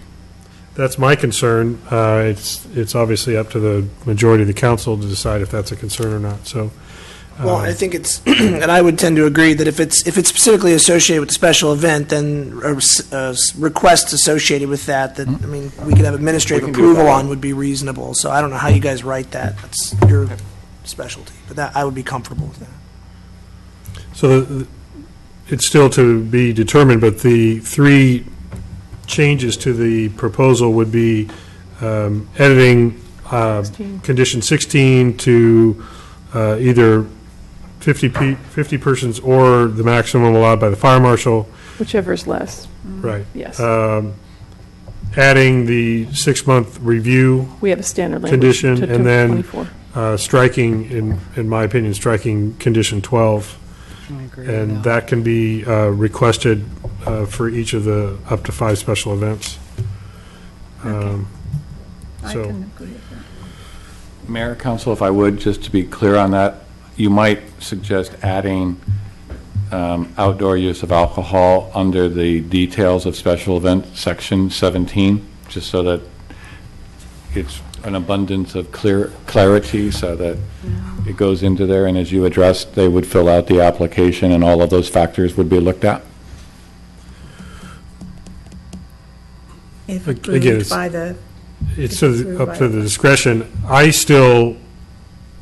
leaning more towards prohibiting it unless it's specifically requested, rather than creating a condition that it's. I'm just suggesting that it be added to, if the consensus is to strike 12, all I'm suggesting is that the outdoor use of alcohol be included in the paragraph 17, where it talks about all of the range of things that they would consider in the special event. And again, as you all know, not all special events are automatically approved when the applicant. We do look at everything, but I'm just saying, that way it's clear that there is a limitation only for the outdoor consumption for the special events. I'm just trying to think 5 years down the road, somebody's trying to interpret. It would be nice to make sure that the reference for the capacity, for the potential for the outdoor consumption for a special event is included in that language. I would agree, because then we are very clear that the council considered it and it was only allowed under certain circumstances, and that you've acknowledged that in the conditions. So I think it makes sense. Well, I guess my opinion on that is I definitely want it not to be automatically allowed at special events. I want, it's going to be a ministerial act where you're going to be considering the food and the music, the parking plan. So, and I will leave it up to staff, because we'll hold staff accountable if everything, kind of falls apart at one of these special events and you won't do it again. And we don't want it, I don't really want it prescribed, by the resolution. So I'm okay with the option, but not really that it's okay at special events. Well, as I'm reading it and what I'm hearing, the recommendation from staff is that none of that is pre-approved. These are just conditions that still need to be requested and approved, which I would consider reasonable. And as Councilmember Mueller just said, that if this causes unintended consequence of noise or people spilling out in the street, whatever it might be, then that doesn't happen at future special event requests. So I'd be comfortable with adding it to item 17 to acknowledge that it more explicitly deals with outdoor On a case-by-case consumption. basis. Yeah. Right. Okay, so those are the three changes. If we're prepared to have a motion, the edit to add in the fire marshal. That's four. Yeah. Well, I'm counting striking 12 and adding to 17 as one Okay. one All right. fell Motion. swoop. Okay. Anyway, We're all clear on how we count. with that, is there an action proposed? I can make a motion if you'd like. Sure. I would like to move that we approve resolution number 15-32-71, approving a use permit for the K-Laz Collection to provide a multi-use retail space featuring wine retail, tasting seminars, floral arrangements, and photography located at 6484 Washington Street, Suite C. Assessor parcel number 036-361-001. For the record, that I think the majority of the council has approved the findings, right? We're all shaking, yeah, okay. And that we edit item number 16 to include or the maximum amount as determined by the fire marshal, whichever is less. We delete number 12. We modify number 17. I just moved away from that to case-by-case basis for outdoor use of alcohol for special events only. And then 24, And item adding 18. 24 for the 6-month review. And, Oh, you're adding the and- 24. Yeah, add the 6-month review standard language. And that's for that's for the daily operations. That's For not. the use permit it's not as a whole. special. Yeah. Yeah. Right. Second. So, Councilmember Dornbecker, is this an errant speaker button that's still here? I didn't know I if you. withdrew the request. Okay. So, motion by Moeller, second by Vice Mayor Hall. With that, we'll get ready for our voting tablets. Please vote Do you want us to say the vote out loud, too? as soon as they're done. As soon as they're done. Let's see. We'll find out if we have to calculate. And that would be a 4-0 or unanimous vote to pass this application. So congratulations, Karen, on your new business here in Yountville. I know. Yeah. I will, while some folks are leaving, I'll invite Council Member Durham back into the chambers, please.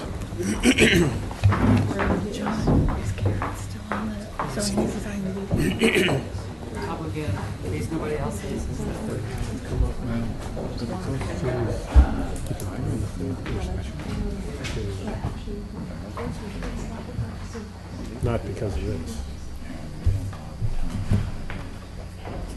Not as far as you know. No. Right, right. Okay, so we're going to keep on moving. Let's see, what do we have next? Municipal code amending. Administrative item 10A, municipal code amendment. Without reading the rest of it. Okay. We can start without the clerk. Thank you, Mayor, members of the council. If you recall, although Councilmember Durham will not recall because he was not sitting as a council member at the time, we prepared a discussion item before your council on April 22nd to discuss the addition of project signage requirements for proposed projects within the town of Yountville. Just summarizing quickly from that staff report, in the interest of some of the goals that the council's had in terms of transparency and improving communication with town residents, this was proposed as a way to make sure that affected parties and members of the public were aware of both residential and commercial projects that were being proposed for consideration by the town. During that discussion, the council was concerned about the proliferation of signage in residential areas, and in the discussions requested that this ordinance apply to commercial projects only. In addition, the council was concerned about the size of the signs that were originally proposed in the discussion item, and those have been reduced to what the council requested.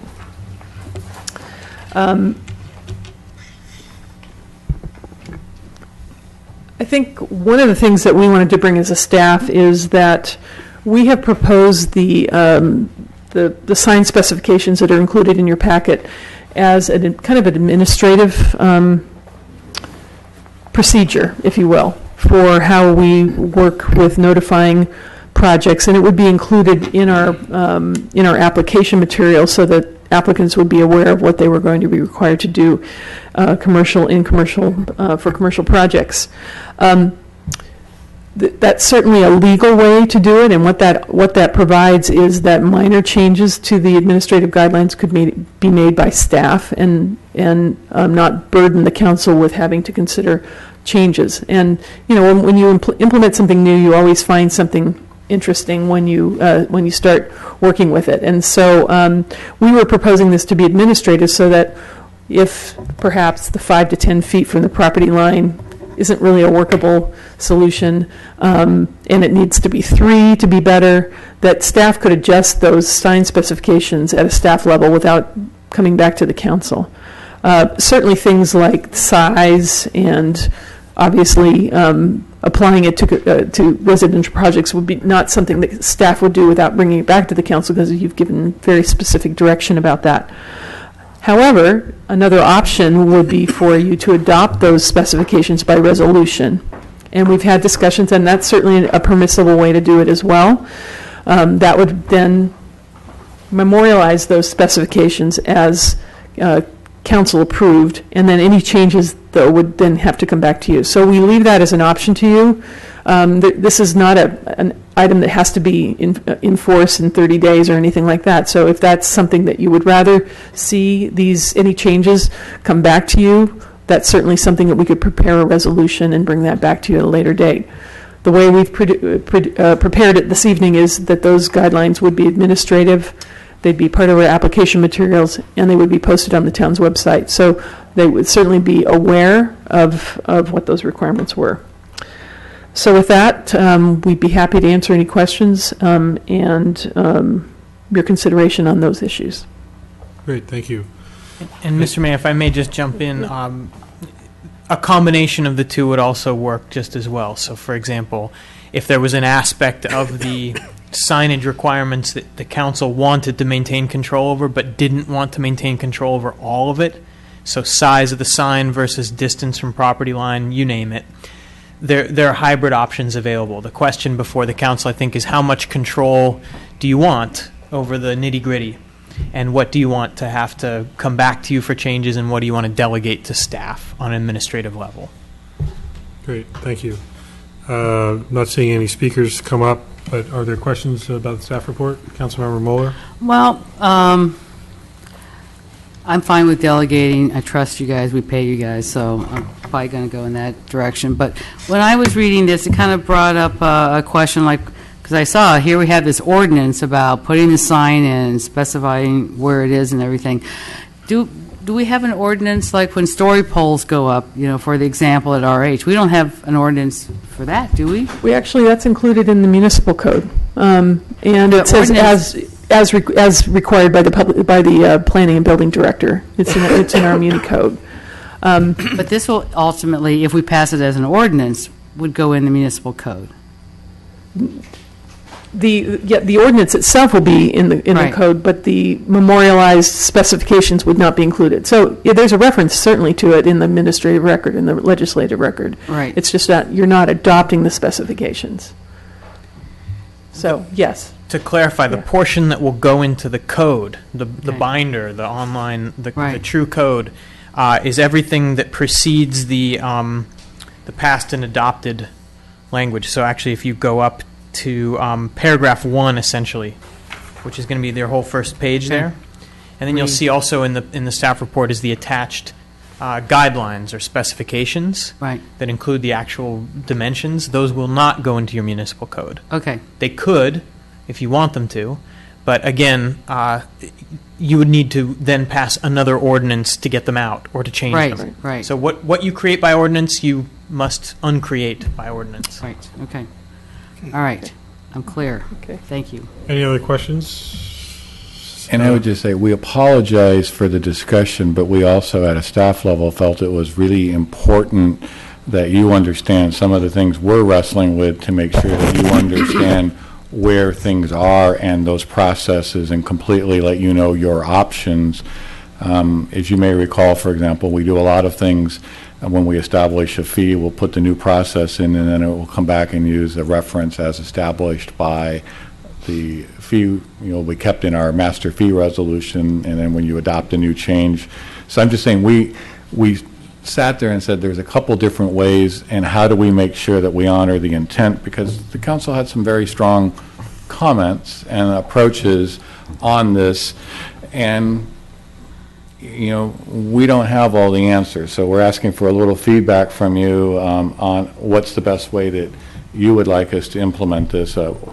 This is probably our recommendation, but we're certainly comfortable and respect the other approach as well. Okay, thank you. Anyone from the public like to comment on this? Seeing no one come forward, I'll invite action by the council.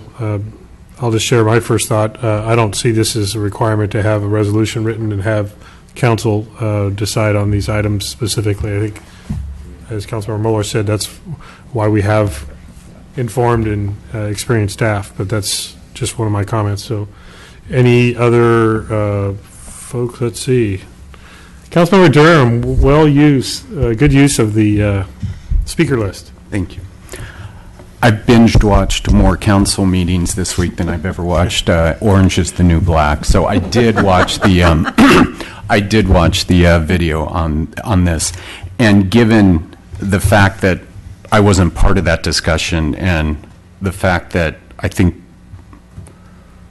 there might be differences of my opinion, I would definitely agree that I would rather leave some leeway there to be able to give you the discretion, because just as I was watching it, my current past experience with the ZDRB, I think left. I thought there should have been more, and so I'd like to leave that option in the future to be able to do that. So, You mean in terms of discretionary changes? Yeah. Versus an ordinance. Yes. Thank you. Anyone else interested in commenting? I see no other speakers. Time to vote. I'll make a motion. Okay. I make a motion that we approve ordinance number 15-436, amending Yountville Municipal Code Section 17.136.040, notice of hearing, and 17.144.040, matters exempt from design review to include the requirement for commercial development project notification signage. Thank you. I'll second. And can I clarify, that's introduce and waive the reading? Introduce and waiving the reading, correct. Thank you. So that was Dornbecker motion, seconded by Hall. Ready to vote? Please cast your votes.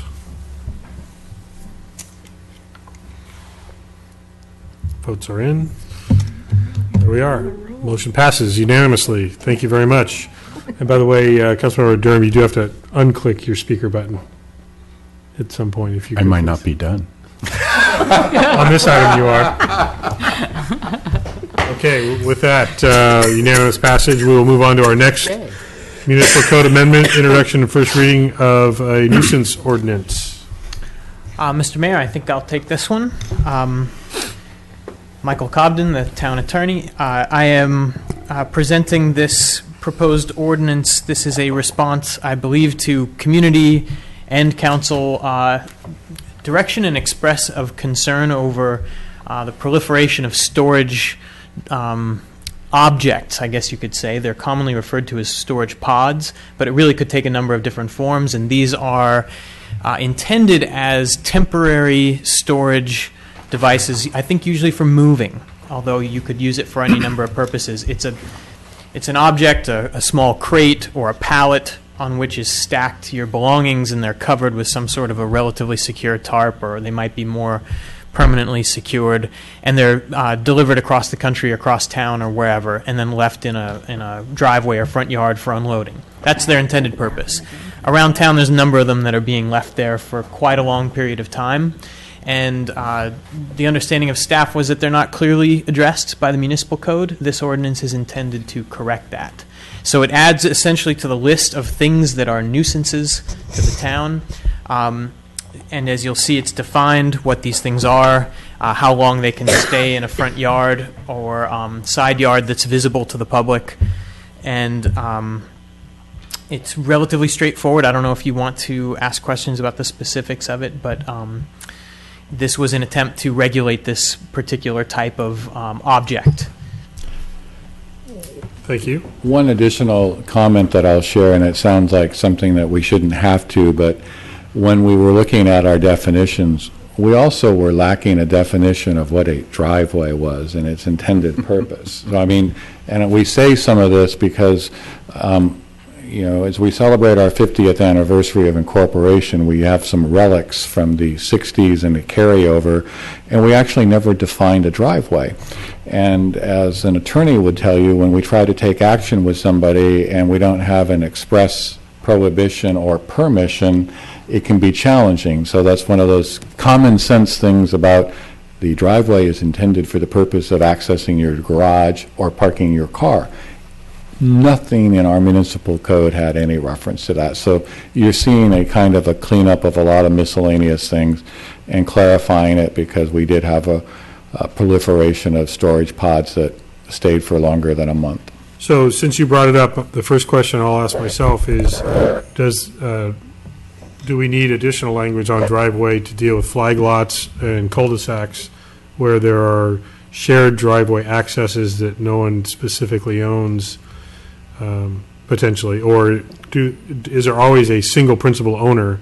I believe in the cul-de-sac situation, you own the half that's closest to your property type situation. The definition that's proposed here is as broad, I think, as possible, specifically to include So as long as it includes those situations? It will include those. Okay. It's limited to essentially defining the private roadway connecting the public to the private portion. So it could be, it says any other portion of private property. So anything that goes from the roadway to private property, even if it's 4 different parcels, that would count. Great, okay, great. Other questions, let's see. Let me Councilmember Mueller. Let me go out. Go so I ahead. can get in. Okay. Now, now I there can we go. Back. All right. The first one. Now it's invisible. Got to download. Give me a minute. Oh, wrong one. I was there. It's letter O, item 1, and it has to do with. And so I think it's fine that we're giving the town manager ministerial authority to deal with this if they say it's here for construction. Because as we all know, someone can say, I've had construction in my neighborhood and seen it around town. It can go on 8 or 9 months. I mean, they can go in and strip these things out. So as long as I like to send a message that it's okay with your approval, but if construction goes on for 8 or 9 months, I'm not okay with that sitting. And I think that's why we've written it a little bit, it will require a separate, the first caveat is it's limited to 72 hours unless you come in and get a special permit, in which case we're going to have conditions, we're going to know more about it. Right. We may be able to say, all right, for a hypothetical, we actually know you pulled building permits, you're doing this, and this is related to this, here's the timing. So the intent of a town manager permit is to give us a lot more latitude with the application, and that's, because there are some potentially appropriate uses, maybe a situation that warrants a 10-day consideration for moving in or out, but we want to really start getting control of it because we didn't have that, and we learned that voluntary compliance efforts did not work if we didn't have a little meat behind it. So your concern's valid. I'm not sure that the question was answered exactly because I was having the same concern that if somebody is renovating their house and they want not 10 days, they want 6 months of storage in the driveway. My point, though, is we may not grant that. They would have to come specifically ask that, build the basis. So what I'm saying, they aren't permitted to get that unless they go through the additional town manager review approval.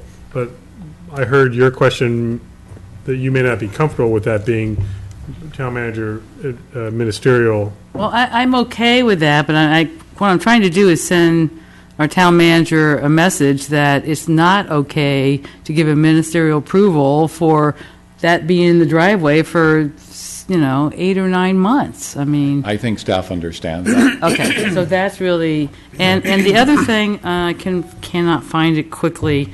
The height is 16 feet. Now, my concern there, I've never measured a pod. Maybe the vice mayor has measured pods. I don't really know, but I've seen pods that have been put up on cinder blocks, double cinder blocks, and these things are so precarious that if it's 16 feet, does that mean it's flat on the driveway, which is what I want? I don't want it leveraged on these, wobbly things that people get very creative. So Does anybody know the height of a pod?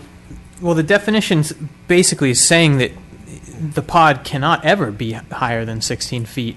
Even so, for example, in the instance that we were just discussing, where the manager is given authority to allow one of these to be in place for more than 72 hours, this would restrict his authority to approve one that was 17 or 18 feet high. Right? So I think what this is doing is it's saying, yes, you can have one for 72 hours, but you cannot have one that's 18 feet tall. I do want to clarify, the actual language is length, not height. Okay, so we don't talk about, okay, now I see that too. So we don't really talk about the height. Height, and that's a good point. There are debris boxes, and most of the pods come in the standard container height, which is in the neighborhood of 10 to 12 feet. Debris boxes can be smaller, shorter, and there's also, and we're not limiting, as you'll note, our definition is not just the temporary pods that some of you may be familiar with. It's all to allow a variety of homemade storage. If somebody creates their own pallet system and then tarps it, we're going to call that a storage device as well. So we're being somewhat generic to try to cover any use of long-term storage of the driveway in a creative way we're trying to address. And I'm just trying to address that it has to sit on the driveway, and, but Well, as the it mayor probably- just pointed out, it wouldn't be can't. safe. It wouldn't be safe to be up on, you know, And that's what I was just Yeah. pointing out, the paragraph about nuisance and any condition that's hazardous or Right. inappropriate, it That would would fall be- into that category, I right. think. All right, well, we can talk to Joe, 'cause I can go show him one that's sitting up on blocks that needs to. And I'm actually Okay. familiar with the circumstance. There was a sloped I know, driveway that, Randy. Okay. we know the concern. Any Okay. additional questions? Nope. I know, but Oh, Councilmember Dornbecker is in front of you in line, so Councilmember Dornbecker. I pushed the button first. No, I'm wondering about K under the definitions of conditions which constitute a public nuisance include the keeping of any animal that causes unsanitary or dangerous conditions, causes a disturbance by making excessive noise or producing noxious odor, or damages or soils private property. Does this mean that if my next door neighbor's dog uses my front lawn, I don't have a lawn, but if it, and I complain that the town is going to make a citation to him? Potentially. Now, remember, this is a modification to your existing nuisance ordinance, so. Is this in the existing? This is the existing It's already- language, and we're modifying All it. right, never mind. But I would say the answer to your question is, if there's a situation that arises to that, and town staff gets involved in a lot of miscellaneous things between neighbors that neighbors don't take care of. So in some cases, we have had conversations about animals not maintained or barking. So this is a tool that we would have to meet the determination, but it's one of many things that staff could deem a nuisance. Generally, one incident of a neighbor-to-neighbor contact with an animal is not going to meet that criterion. Well, I was hoping that wasn't going to be overly, or inspire people to start, tattletaling on their neighbors with dogs now. Vice Mayor. And my question is a follow-up, I think, to part of the discussion earlier, and that is more specifically with regards to these pods, because obviously there can be a short-term and a temporary need. I certainly can honor and respect that. People have conditions where they have to move their stuff out, and if there was an emergency or someone had their house fall apart for part of an earthquake and had to remodel that, I'm assuming we would give leniency and/or with the application or the permit that would be honored by the town or given by the town. One of my questions or concerns is, what is the cost of that fee for someone to make that application? Is that spelled out clearly in our fees? Yeah, that would be, and I don't have it in front of me, but it's the town manager permit. I'm going to, I want to say $134 is the permit fee. And I also want to remind folks that in some cases, an encroachment permit may be the appropriate vehicle for a pod, depending, or debris box. So there's two different vehicles, no pun intended, on where placement. Encroachment permits are much, much more limited in their time duration, but those are typically used, you'll see some. So this is, I think, an intent to give us more tools so that the expectation that we hear loud and clear is we are not, this is not meant to be a long-term, easy storage solution. In most cases, if somebody needs it 4 to 6 months while they're renovating their home, we're going to encourage them, load it up and have it hauled to the storage yard and then bring it back when you're ready to unload it, which is also a traditional use of the pod storage. And so, the intent here is to allow for an opportunity to work with a resident without trying to preordain all the circumstances that might come out that we don't know. Okay. And I would just encourage staff to continue that dialogue with any applicant that needs or has an interest in having these on their property for whatever reason. There clearly can be circumstances that are outside of our understanding. Thank you. I'll invite, again, any members of the public? Nope. Okay. Any action to be had by the council? Councilmember Wohler? I'd like to make a motion. Please do. I'd like to make a motion that we approve ordinance number 15-437, an ordinance of the Town Council of the Town of Yountville amending the Yountville Municipal Code, Chapter 9.32, nuisances, and waive the reading. Okay, and that's introduce and waive, that's right, thank you. You're welcome. And who was the second? I don't see who the second is, so. It's up on the board. Well, there. what she I asked is second. we verbalize that Sorry, as well. so. I'm verbalizing it, sorry. Okay, so seconded by Dornbecker. Now please cast your votes.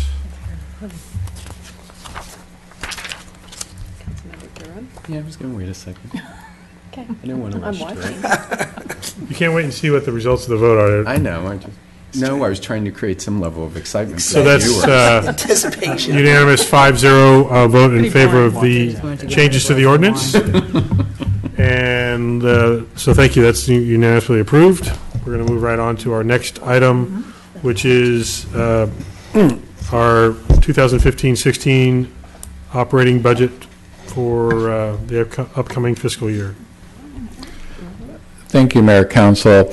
It's indeed my pleasure on behalf of our whole management team to present to you our budget for fiscal year 2015-16. You all have participated, as the mayor might allude to, more meetings than he would prefer. I never said more meetings than I would prefer. I But just in brevity, counted all the meetings. what I want to point out is that I believe staff, with your guidance and your input, we've made a few minor adjustments, which Kathleen Bradbury, our finance director, will allude to in more specificity a little bit. But what I want to create is a general theme that as we're celebrating our 50th anniversary of incorporation this year, we start fiscal year 2015 in a strong financial position. This position allows the town to deliver highly regarded municipal services which provide for an excellent quality of life for our residents and business community. Yountville remains one of the most desirable communities to live, work, and play in Napa County and all of Northern California. I'm not going to go into great detail, but there is a manager's letter. I'd like to acknowledge again a real format change that we've had with our budget document and a goal that's supported by the council and your 2011-16 strategic plan to really improve our education and transparency. I think some key takeaways are that we're in a stronger financial position. We're meeting the service delivery goals and expectations that you've sent, that you want. We're establishing and increasing our reserve balance. Those are all significant. And I say this because many communities are still not in the situation what we're able to do. We're making significant investments in our infrastructure, our reserve capacity, dealing with issues like OPEB. And I also think being responsible stewards of understanding the revenue stream and developing a delivery of services with respect to that revenue stream. So I think, those don't happen by accident. And the council's direction, the council's input, your guidance, your wisdom, and your holding staff accountable to those are a big reason why we're here. And with that, I will let the finance director share with you the highlights of the changes and where we're at. Thank you. Thank you, Steve. Mayor, Council, it's my privilege to present the 2015-16 operating budget for final approval. As Steve said, we have talked about the budget a lot over the last few months. We started our budget planning process in February, March. And on April 7th, we had our first budget workshop where we discussed our parameters and assumptions. And on May 12th and May 21st, we had two successor workshops where we did a detailed review of all the revenues and expenses by fund and for each department. And you all participated in that and gave staff a lot of good feedback. So the town's proposed budget is balanced, and it supports our current service levels and continues the town's investment in both technology and infrastructure. So just a few highlights. The budget includes a 3% CPI for salaries and 5% increase for medical benefits for staff. The budget includes a rate to fully fund the town's OPEB obligation, and that's our other post-employment benefits.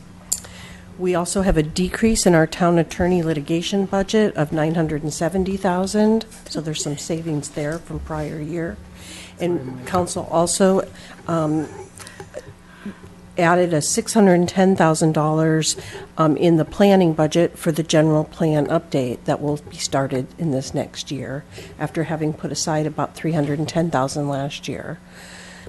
Our utility enterprise funds also have balanced budgets, and that's also due to council's approval of the rate increases 5 years ago. So each year for the past 5 years, we have increased our water and sewer rates.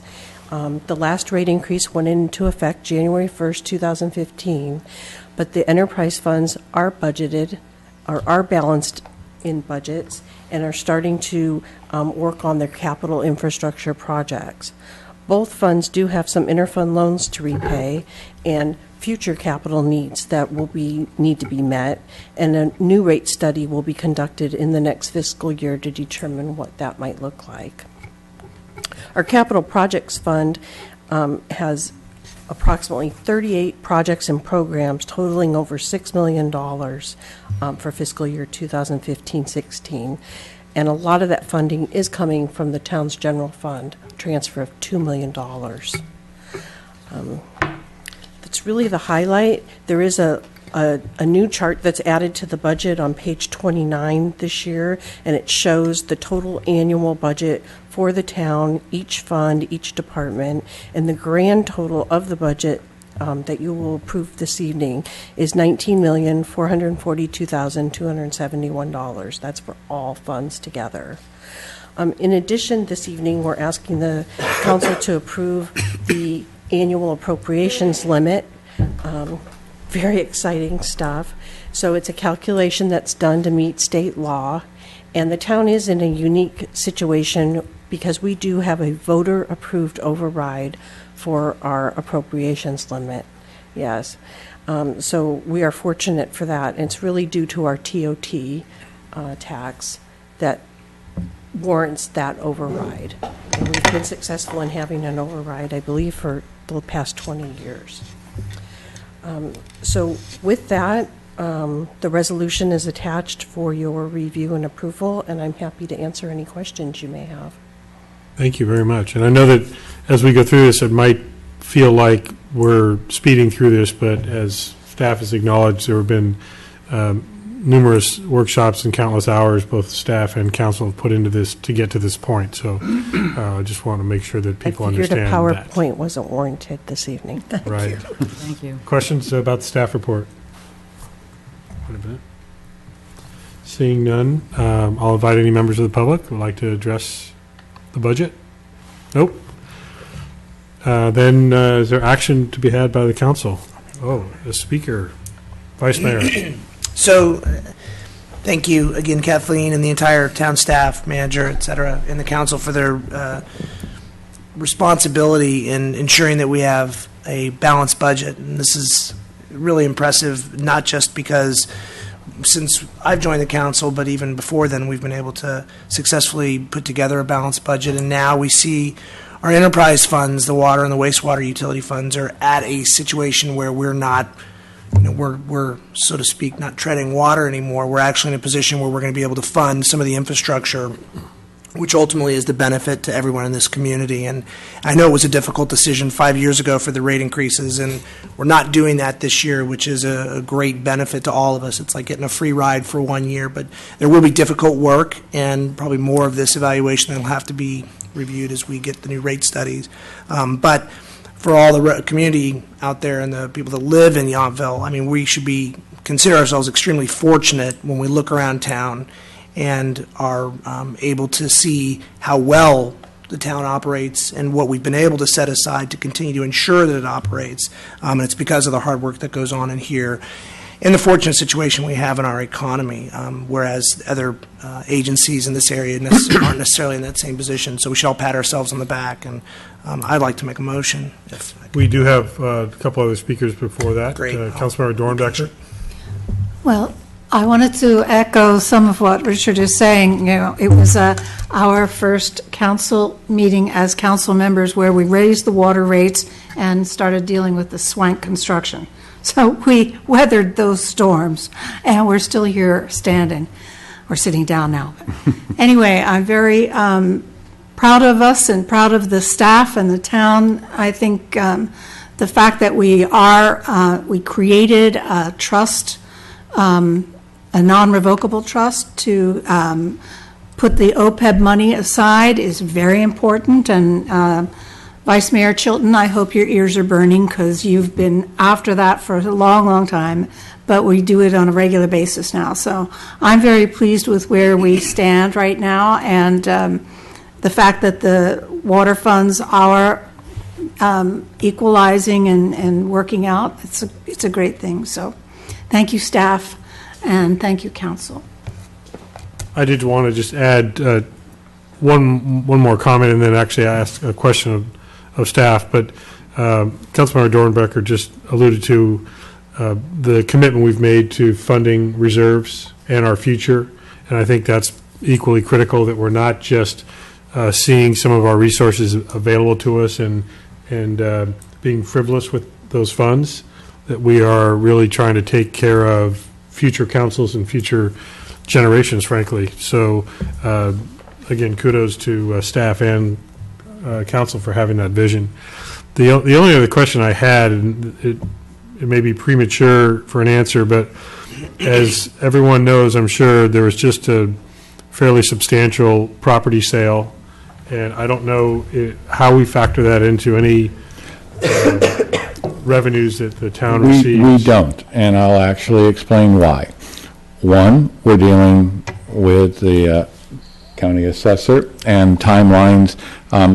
It is a very positive situation, but every year the assessor will issue the updated assessment.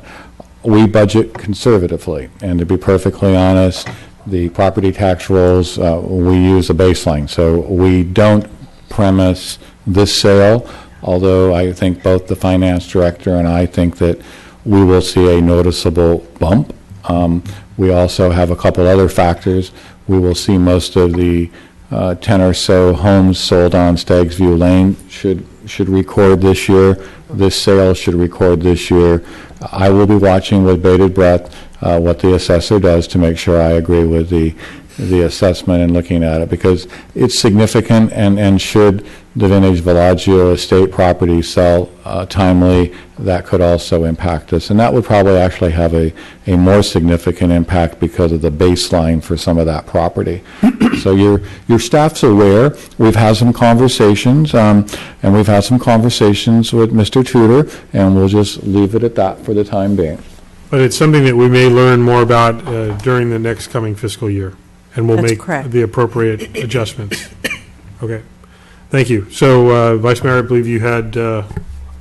Yes, I'd asked like for to a make a motion to adopt resolution number 153269, adopting the 2015-16 operating budget, approving appropriations GAN limit for fiscal year 2015-16, establish salary ranges and reaffirming existing policies, general finance policy, town investment policy, use of long-term debt policy, OPEB trust investment policy, fund balance policy, utility enterprise rate policy, use of drought reserve water policy. And is there a verbal second, please? I will second. Councilmember Dornbecker. Any further discussion? Seeing none, please cast your vote. No second required. There was a second. Oh. Let me go back. I think I got thrown out. I don't have any things popping up. Who seconded? Dornbecker. Dornbecker. Disagree with the app. Okay, let me go right here. I Okay, have I'm going to to start voting rejoin. again. There'll be an app for that. No, you don't have a mover, so the motion, Okay. now I Vice can go Mayor back in. Hall's Okay, I'm motion went away. We're going to start. I'll read it again. No. No? Okay, don't read it again. You enjoy it, please. Just, Okay, I'm going to record. It's all those numbers he loves. Did it go this time? Just forget that. We'll be fine. All right. We'll do a voice vote. It was Yeah, going it's- too no, it's well. gonna Well, show it. so- Oh, sorry. Okay. So, motion by Vice Mayor Hall, seconded by Councilmember Dornbecker, and unanimously voted in favor. Is that true? Are we sure? Just to be sure, Yes, that's it how is. we all For it. voted, correct? Yes. 5-0. Thank you. That is passed unanimously for the 2015-16 budget. So thank you again to staff for all the work that was put into that. So you got kicked out? I got Well, myself now I'm back in. frozen on the voting Okay. screen. We're just having a little technical glitch here. It's not Can you just hit my your daughter's refresh favorite movie button? Let me anymore. see. We can't get out of the Which voting. one? Can you go- Huh? You said Frozen. Frozen. It's not my daughter. That's just my daughter's favorite movie anymore. Hmm. It's what happened to your screen. Oh, you're going to miss the CIP. Is it your daughter's favorite movie? Well, that's a new one. Okay. So we're going to fix that. Well, the fail-safe is going to be to power off and power back on. Paper agenda. Oh, yeah. Reboot? Sorry, That's okay, right. darn That's it, right. 4 for 5. Do we have to reboot? Go ahead and turn it off and come back in, see if that works. If you hold your power key down for. You don't have to hold You it don't have to off. hold You it just double-click it here, swipe it off, and then open it again, and it works. Okay, well, I already powered off, but good to know. Do you want mine for the interim? No, I can just read. Yeah, and I just got back in. So if we're all set, we got a clear vote? Yeah. We have a We're clear vote, recorded? yes. Okay, Yes. we can move on to the next item, which is I'm still frozen. I'm gonna have to- That's okay, just flip Double, your things out. double click, And then swipe, flip it up. re-click, and tap your heels together. There, we've all learned something new on that. Thank you. Our new technical advisor, Councilmember Durham and Vice Mayor Hall. That double-click movement was really quite fancy. I do that all the will make note time. of that. Okay, so let's keep moving forward, please. We're going to move on to the capital improvement program, consideration of adoption. Thank you, Mr. Mayor, members of the council, Joe Tagliabashi, Public Works Director. It's my pleasure tonight to offer you consideration, adoption of the resolution, and approving the town's 5-year capital improvement program for fiscal years 2015-16 through 2019-20 through 2020, and determine its consistency with the general plan.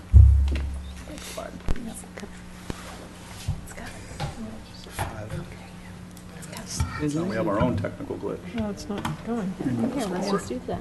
So is that your staff report? There we go. No? Oh. It's going to be fast, but not that fast. The purpose of the CIP is multifaceted financial planning guide. We use it as a long-range management tool. We leverage available resources in terms of grants and other available resources, and ultimately to protect, preserve, enhance, and extend the life of and improve the town's infrastructure. In the past 4 fiscal years, you have approved a total of in excess of $17 million, so it's quite an impressive CIP program. Recently completed in those programs in the past fiscal year, 2014-15, we did a park equipment replacement program. We included the new services for those park structures, completely new equipment at Forester Park. We just are in the midst of a micro-servicing program with striping to be completed later this week, and Legends. The recycled water expansion project, which has gone on for more than a year now, is nearing completion, with ribbon cutting scheduled for sometime this summer, hopefully. And South Washington sidewalk and the Vintage Inn sidewalk and crosswalk were also completed in this fiscal year. In summary, for 15-16, we want you to adopt this with the operating budget, 50 projects and programs, several funding sources, including the general fund, gas tax, Measure A for our flood control project, impact fees, grants, and of course our enterprise funds. Summary for this fiscal year: $6 million from the capital projects fund, $85,000 from gas tax fund. The water capital fund is a little bit healthier than our wastewater capital fund at this point, about $275,000 for that, half of which is going to be our smart water meters. So we're looking forward to putting in that fixed network system. A total of $6.5 million in capital spending this year. We have a summary here of the projects and how they break out. The biggest number on here by far is the drainage and flood control project. Majority of that is going to be the Hopper Creek Flood Control Project, which we have awarded the bid to tonight, and we expect to break ground on July 6th. additional highlights for the upcoming year, Yountville Park and parking improvements at the Yountville Community Park, Hopper Creek improvements.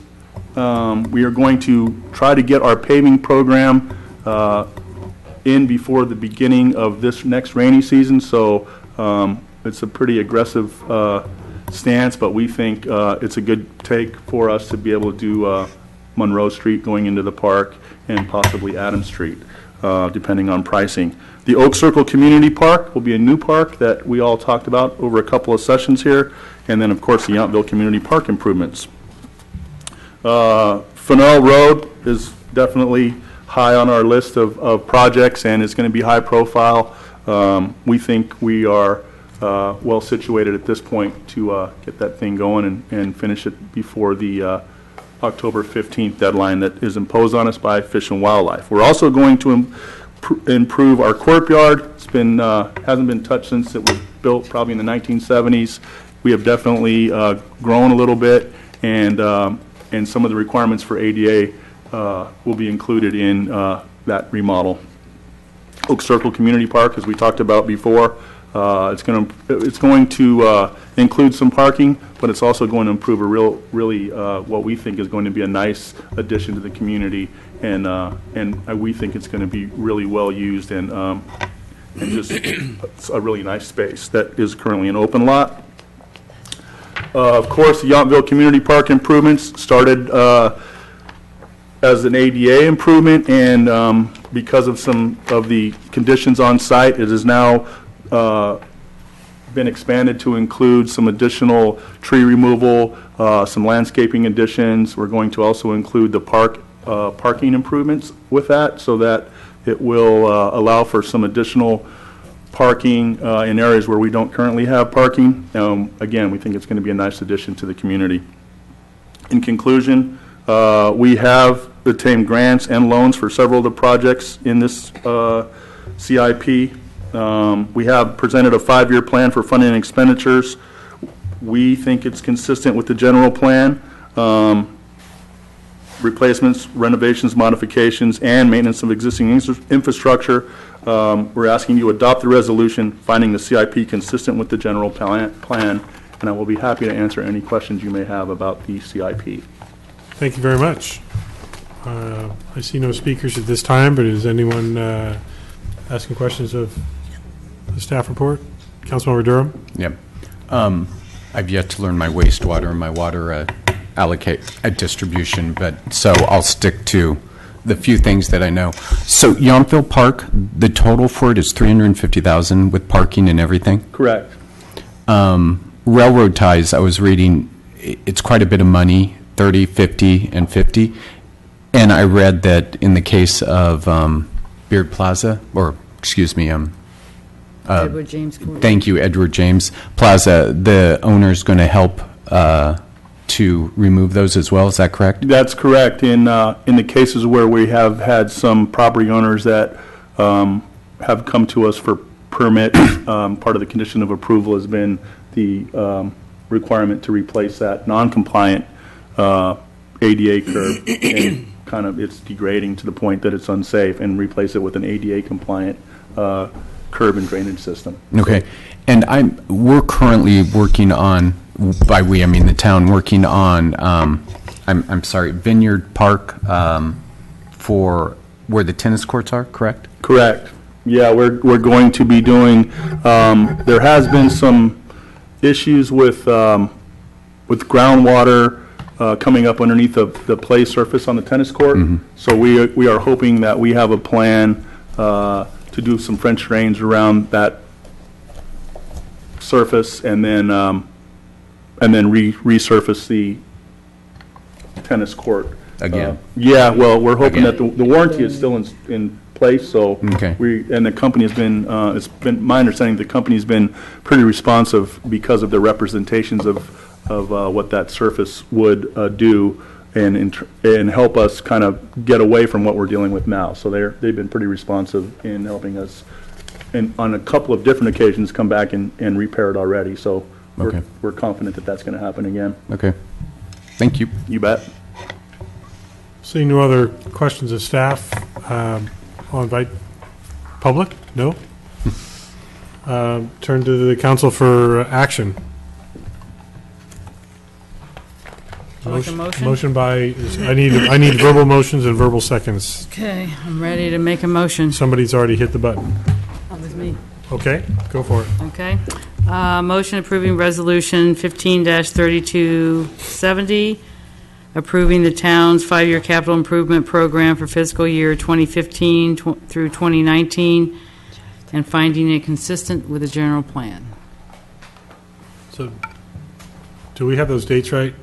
It's not 15 through 19, is it? 4 years. 15 through 19, 20. 1920. Okay, 15, 16 through 1920. Okay, I just want to make sure that that was read correctly. Are we okay with the motion, Michelle? I am. Okay, and second by Okay, I will second. Councilmember Dornbecker. Councilmember Dorn would second. Any further discussion? If not, please vote.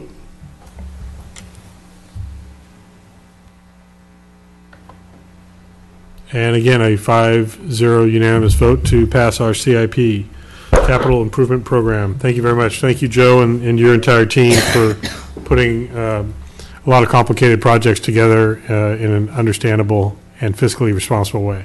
Thank you very much. I'm lucky to have a really good team, so it makes it a much simpler process. Thank you very much. Thank you. Again, we'll move on to council boards, committee, commission, ad hoc subcommittees, and any other kind of meetings that we go to review. Thank you, Mayor. As you read, this is strictly a council member appointments to our regional boards and commissions and our ad hoc committees.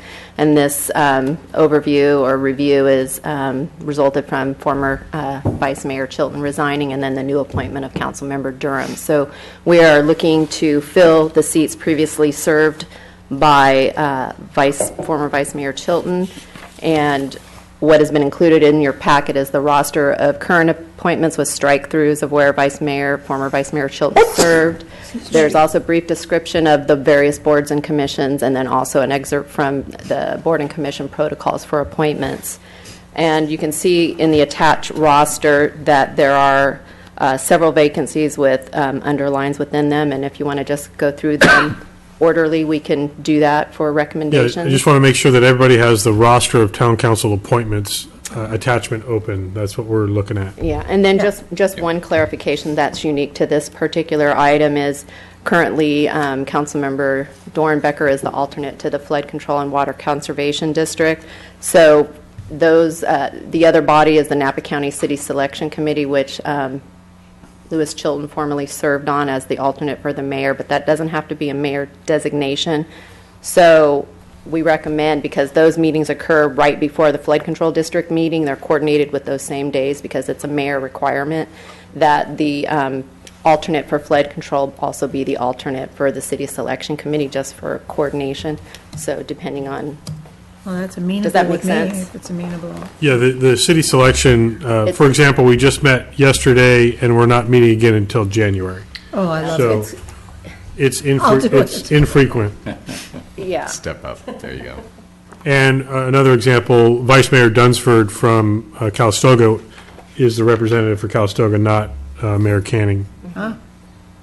on both, because it really doesn't make sense to have two separate That's true. representatives. So it's a short meeting, it's quarterly, and the city selection is specifically for mayors, generally, unless there's a mayor pro tem designated by the council. Generally, yes.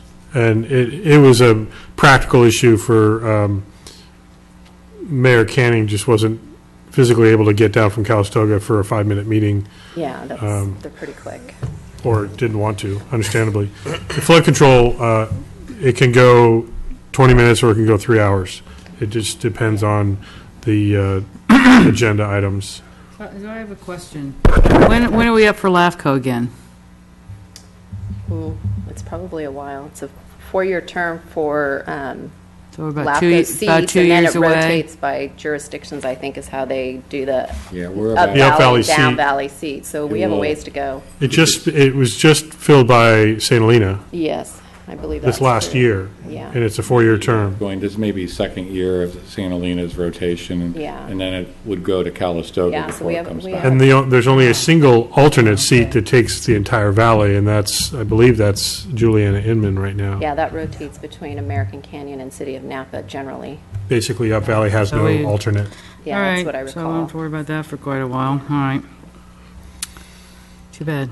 I was going to offer, if he wished, that I would relinquish being the second alternate on the Napa County Transportation and Planning Agency for Member Durham, if he wished to take that. Occasionally, I have attended those meetings when neither Councilmember Moeller or the mayor was available. So actually, there are 2 seats that are regular seats, then there are 2 alternates. So there's a vacancy, and then if Councilmember Dornbecker is leaving, that would still leave a vacant position as one of the 2 primaries. Now, it may make sense, since Councilmember Moeller has been attending several of these, that she take the other seat. It's, I think, typically been the vice mayor, but I don't think that's not required. But I've got a conflict, so I'll probably okay. need to stay As a alternate. Yeah. And I'm happy to take that role. Okay. So it's the third Wednesday every month, so it's just. So what I'm hearing is Vice Mayor Hall become the second full-time member, and potentially Councilmember Durham replace Councilmember Dornbecker as the second alternate. Is that amenable? She understands my love of the driverless car. That's right. It'll park somewhere. It will. Outside of the town. Maybe it won't need to. Okay, so that. I just read my new magazine that came in. You guys need to read the magazines that come in. They were talking all about that in Uber this month. Yeah. Okay. Very good. So I think we have NCTPA clarified. Yes. Michelle, do you have that? I Okay. do, thank you. So NVTA is basically the same situation, so I would suggest the same membership. That's fine. The NVTA basically meets within the NCTPA agenda. Excuse me, sorry. You didn't strike out Lewis for the NCLOG Water Resource Planning. Is that Marita? Oh, that's a blank to replace him. You know, that body doesn't even Very meet. good. NICLOG is a main That's fine. body for all 5 members, and these are sub-bodies that haven't met for years. Very good. They're Just wanna make listed. sure. Okay, thank you. We probably should remove Vice Mayor will. Chilton's name. Thank you. So you're saying have no alternate there? Is Yeah. not necessary? Well, I think Councilmember Durham needs to get some assignments here, so. But that one doesn't even meet. That one doesn't Well, even I meet. know, but, I'm not saying that one, but I don't know, we could ask Councilmember Dornbecker if she'd like to give up her alternate seat for the Upper Valley Waste Management to I would be amenable to that. Councilmember. I've read over 300 pages of budget. I read You're going to 50 love garbage. pages You're going of to love capital garbage, trust me. improvements. I would love to. I'd love garbage. Garbage is good. I will step up for that. All right. So then the other vacancy is ABAG, the Association of Bay Area Governments General Assembly. And I'll volunteer for that if nobody else is dying to Well, Which one was that? do I'm a sorry. bag. We jumped over the watershed information. I just went straight to the vacancies from Well- Vice Mayor Chilton, Well, but I was going to say, I want to continue as the member that does that, but they are going to be adding the opportunity for alternates this year for people to be alternate. So I'm just putting it out there that we would need an I alternate. thought that was up to us and not them. No, it's up to them. well, is there somebody that would want to be the alternate on the Watershed Conservancy if that, I would do it again. I mean, I had Richard, that. yeah. I had Okay. that seat before. let's That tentatively, is that okay? I've been there too, so Yeah, Councilmember we'll spread Moore was the kind. joy. Vice Mayor Hall will be the alternate if one is so required for Napa River Watershed Conservancy. Okay. And then are we going back to ABAG? I didn't hear the, Well, yes, I mean, I just went down to the vacancy. So just so people are aware, The last ABAG meeting I went to in Oakland, we spent all day down there, and then there were not enough city Got canceled. members nor county members there to vote on the budget. So No quorum. I feel like that's No a quorum. first, maybe a second. I don't know, but It's it didn't. It rare. was not very well received by the 49 of us that were there when it required 50. They were wandering the halls looking After for all anybody day. that. Like, And then subsequently, we voted, because I attended. Then your- there was a conference call your held place, yeah. later to have the vote. Are you volunteering, Vice? Yeah, I would volunteer to be is it the alternate or the second for that ABAG? It is an It's the alternate. There's a alternate twice a designee, and then I alternate. did it too, so we have to flip. You know what? I'm more than willing to defer my flip to you. Oh, okay. Okay, So the ABAG alternate, Councilmember Moeller. okay. I'm being kind. Going back up to Gang and Youth Violence Commission, it says authorized designee to be determined. Yeah, I think the bylaws provides for some sort of law enforcement rep or something, and so I've just left that designated if it ever occurs. I Okay, think that's so- my recollection of that. So we don't really need to address that No, right now. I just leave it there because it's an option. Yeah, I think we just keep moving on. So OPEB ad hoc subcommittee is the next vacancy I see. I think I was on that last time. I'm fine with You that. still are. And then we need an alternate, it looks like. Well, No, it's you need No, your two. You I need a mean, two second. people, that's Yes. right. I don't want to. I'm happy to participate in that. I think it's a reasonable thing for me to be participating. in. I would support that recommendation. Okay. Unless you. Are we okay with? No, I if Councilmember totally Durham's support that. interested. I mean, I'm happy to do it. Okay. Let's see, what else do we have? Haven't you noticed my eyes have been staring down the whole time? Thank They're you. glazing over. Not jumping up with your hand raised on that one? How about Love ZDRB of God. bylaws? I would love to. Aren't we complete with that? I don't know. I just still have it What writing was the forward, so question? let's. The ZDRB ZDRB bylaws committee? Didn't we complete I that? haven't heard it being disbanded yet. Has it come back officially for Well, adoption? we have three Three of them. ad hoc subcommittees that are joint committees. I think there's the potential that committee may be working on fine tuning some things. I thought that was it. General discussion. And that group could also, as we work on bylaws and procedures, I think there's still a little bit of work. Well, we're going to need to be addressing the membership of those committees anyway with After the Councilmember Durham, appointments. and then we have two terms that are expiring that may or may not be renewed. So can we postpone action on those three Well, you ad hoc can, but you committees? can appoint your council member position. We'll come back for the ZDRB reps at a different time once we know who those members are. Well, right now, the Zoto is the vice mayor. We just need to change his title. And then council members Moeller and Dornbeck are on the Historic Resources. Yeah, and I'm only just talking about bylaws committee, the other two, But, unless you you're know, wanting to make a change. You can change my title on that. Yeah. well, And then strike Councilmember it. Mueller. Durham might want a substitute for one of us, too, so. It looks like there's two counselors on the bylaws committee. There's the vice mayor and the council member. So do we need two on that? I guess the Yes. assumption is there Two was and two. Yes. two. So we need someone for the bylaws. So if we... I'll be on there as the Yeah, so councilman. Councilmember Durham satisfies the second council member, then we need another ZDRB member. It will be done. So that'll be you. Quota movie. No, I'm not And a, then- I can't be, I'm a council Mayor, member. can I go back to city selection committee? Did you all decide on who the alternate would Oh, be I see for what you're that? I don't know that, I How do didn't we- hear that. That was the first one? Yeah, it was the very first But one. I think we, need an I think the alternate for that? assumption was that since Councilmember Dornbecker was already going to flood control, that Okay, I just wanted to clarify. unless you have issue, if you have issue with No, that. that's fine. You're fine, okay. Yeah, so Councilmember Dornbecker is the alternate for city selection and flood, Yes. correct? More work, same thing.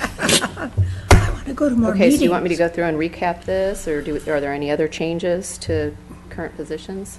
If, let's have you recap it because we did change a couple things that were Okay, not so I'm going to go in vacancies. order of the roster, and for City Okay. Selection Committee, we have Councilmember Dornbecker as the alternate. For NCTPA, we have Vice Mayor Hall as the second voting member, and then we replace the second alternate with Councilmember Durham. For NVTA, we have Vice Mayor Hall replacing Chilton, and the alternate will also be Councilmember Durham. And then we decided for Nicolog Water Resource Planning, no alternate. And for Upper Valley Waste Management, we replaced Councilmember Dorenbecker with Councilmember Durham. And then for WIC, we added a potential future alternate of Vice Mayor Hall. And we added ABAG alternate as Councilmember Moeller. And then the OPEB ad hoc committee, we added Vice Mayor Hall. And then for the ZDRB bylaws, we added Councilmember Durham. And those reflect my changes. That's the way I see it as well. Good. Any further discussion? People good? You're going to love trash. And you'll...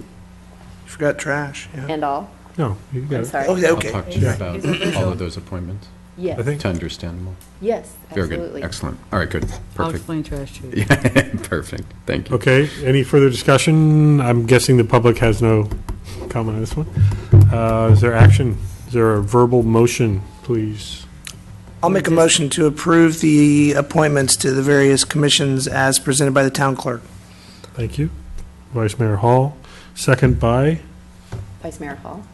He needs Your to button. press Oh, motion. my button? Yes, He needs please. to For heaven's press sakes, motion. I'm never going to Not get this appearing down. yet. I should, Here, it's appeared, seconded And by. second by, who? I need a verbals, who? I'll second. Okay. Well, who pushed the Yeah, you button? go. I did, of course. All right, there you go. So seconded by Councilmember Durham. Excellent. Please vote. And again, passes unanimously, 5-0. Thank you very much. Okay, Are they using this system on the Zoning and Design Review Board? Mm-mm. No. not yet. do we have any staff informational reports? No, sir. Thank you. Good answer. Meeting reports. Flood control, two things, in case people didn't hear. McKinstry Street has reopened, and we adopted the 2015-16 budget with the same number of people from the public present as were here for ours. Actually, we had two more people. NCTPA, we have a proposal for the 15-16 budget that we're going to hear tomorrow. One thing that I wanted to highlight, there's going to be a request by the Executive Director, Kate Miller, for the various jurisdictions to help fill a $2 million budget shortfall. And one of the concerns is this relates mostly to the Vine Trail project. The concern is that the proposal is going back to each jurisdiction and requesting future federal grant monies that normally go to street and road maintenance, called TDA 3 and TDA 4 funds, that are very restricted funds.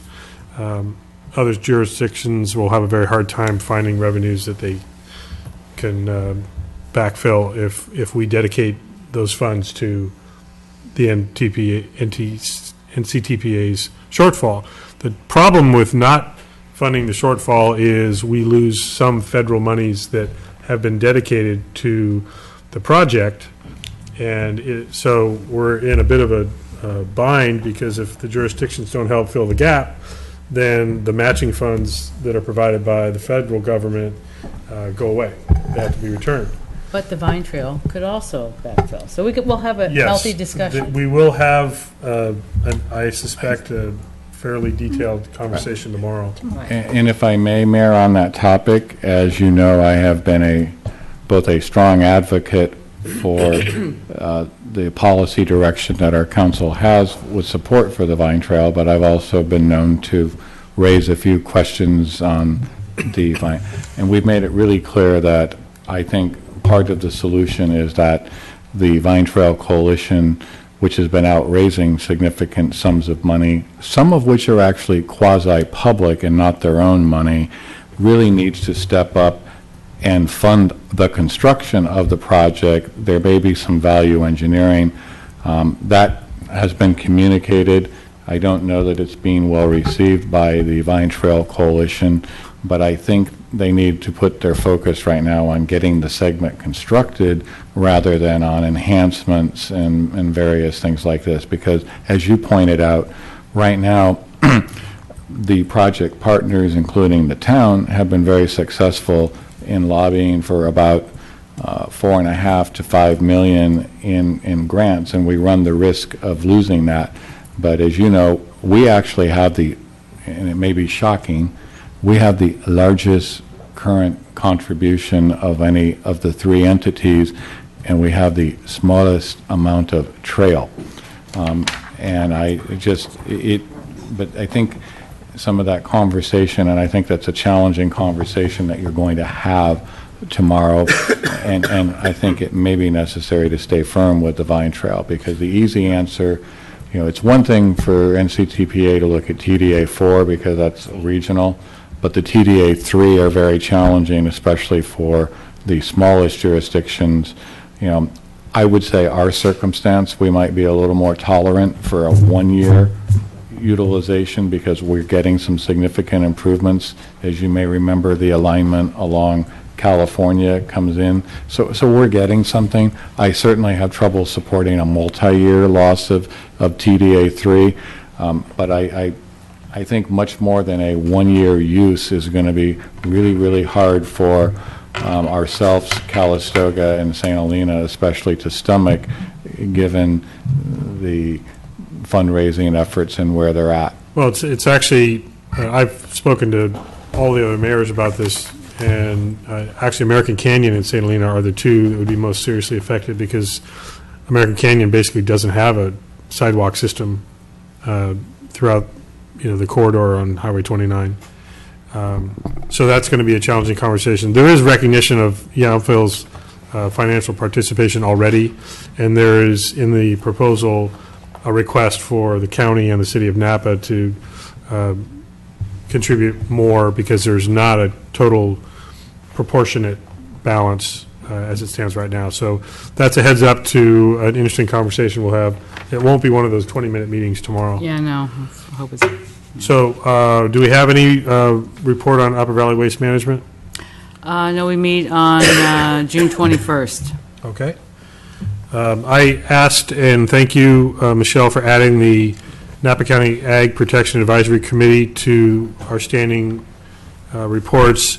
All I'll say at this point is the last topic was a fairly thorough discussion of variances and how they are used when evaluating winery applications.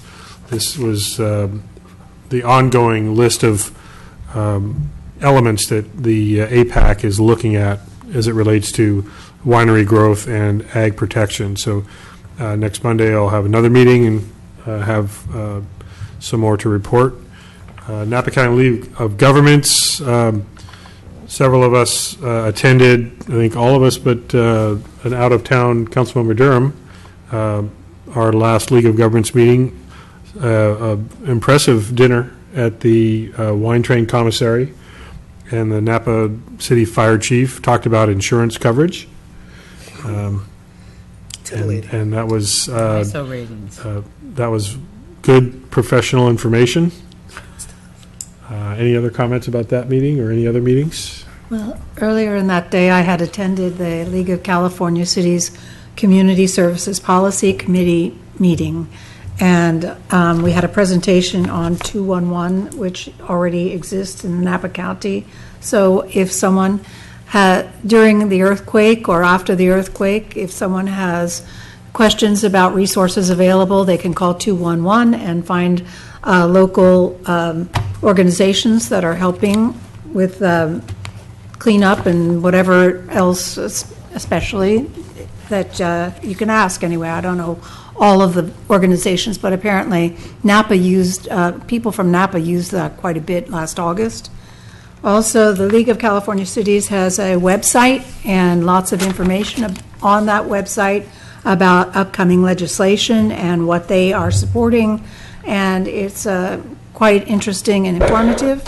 And we also had a presentation on the bills apparently in the legislature, they're talking a lot about homelessness, and there are several bills that are pending, and the league is taking positions on those as of now. And also, as of today, the state budget was approved, and so we also had a budget overview of the budget. So we talked about the revenue and tax on land use and transportation, cap and trade, medical marijuana update, water and drought information resources, and the water and drought resource information does exist on the league website and other places, lots of other places because of the drought. But anyway, it was very informative. And to add to the state budget, the governor called for special meetings of the legislature to discuss transportation funding, so that could be of interest going forward. I just have two other quick reports. It's good that I stayed on the city selection committee since I was just elected vice chair. It's actually a rotation. So it's the St. Helena mayor, Alan Galbraith, is the new chair, and Yountville's seat is the vice chair, which means I'll be the chair next year. And I attended the Caltrans Channelization Project, maybe the worst title for a project in recent history because nobody understands what it means. But what it means is the local jurisdictions are working with Caltrans to widen Highway 29 south of St. Helena, roughly between Rutherford and St. Helena, adding a middle turn lane throughout that portion, widening shoulders for better bike lane access, and just safer conditions all around. And the groundbreaking was held last week. So you'll be seeing significant work on Highway 29 for some significant period of time to come. But in the end, we'll certainly be better for it. Any other reports or announcements? Please don't tell me the result of the NBA game. We will now go into closed session. We have some discussion to be had there as listed on the agenda. 2 items. Before that, Councilmember Dornbecker has her hand up. I just wanted to say that the U.S. women won against Nigeria in the Women's World Cup soccer. 1-0. So I can delete that recording. Okay, thank you. I'm sure you watched that. Mayor, yes. We do need to invite public comment on the closed session items before we go into them. Okay, do you want to go ahead and do that? Sure. Would the public like to comment on the closed session items? All right. Seeing none. And do we need to verbalize the 2 conference with legal counsel, anticipated litigation, conference with legal counsel, existing litigation? Do we need to get any more specific? Nope, and I don't advise getting any more specific. And we don't have any reportable outcome anticipated, or do we? I don't think so, but we never know. We don't know until Okay. we get to the end, but I don't think so. So people can stay tuned if they'd like. But after the closed session, we'll come back and adjourn to our next meeting, which is Tuesday, July 7th at 6 p.m., our next regular meeting. So with that, we'll go into closed session. Thank you, everyone.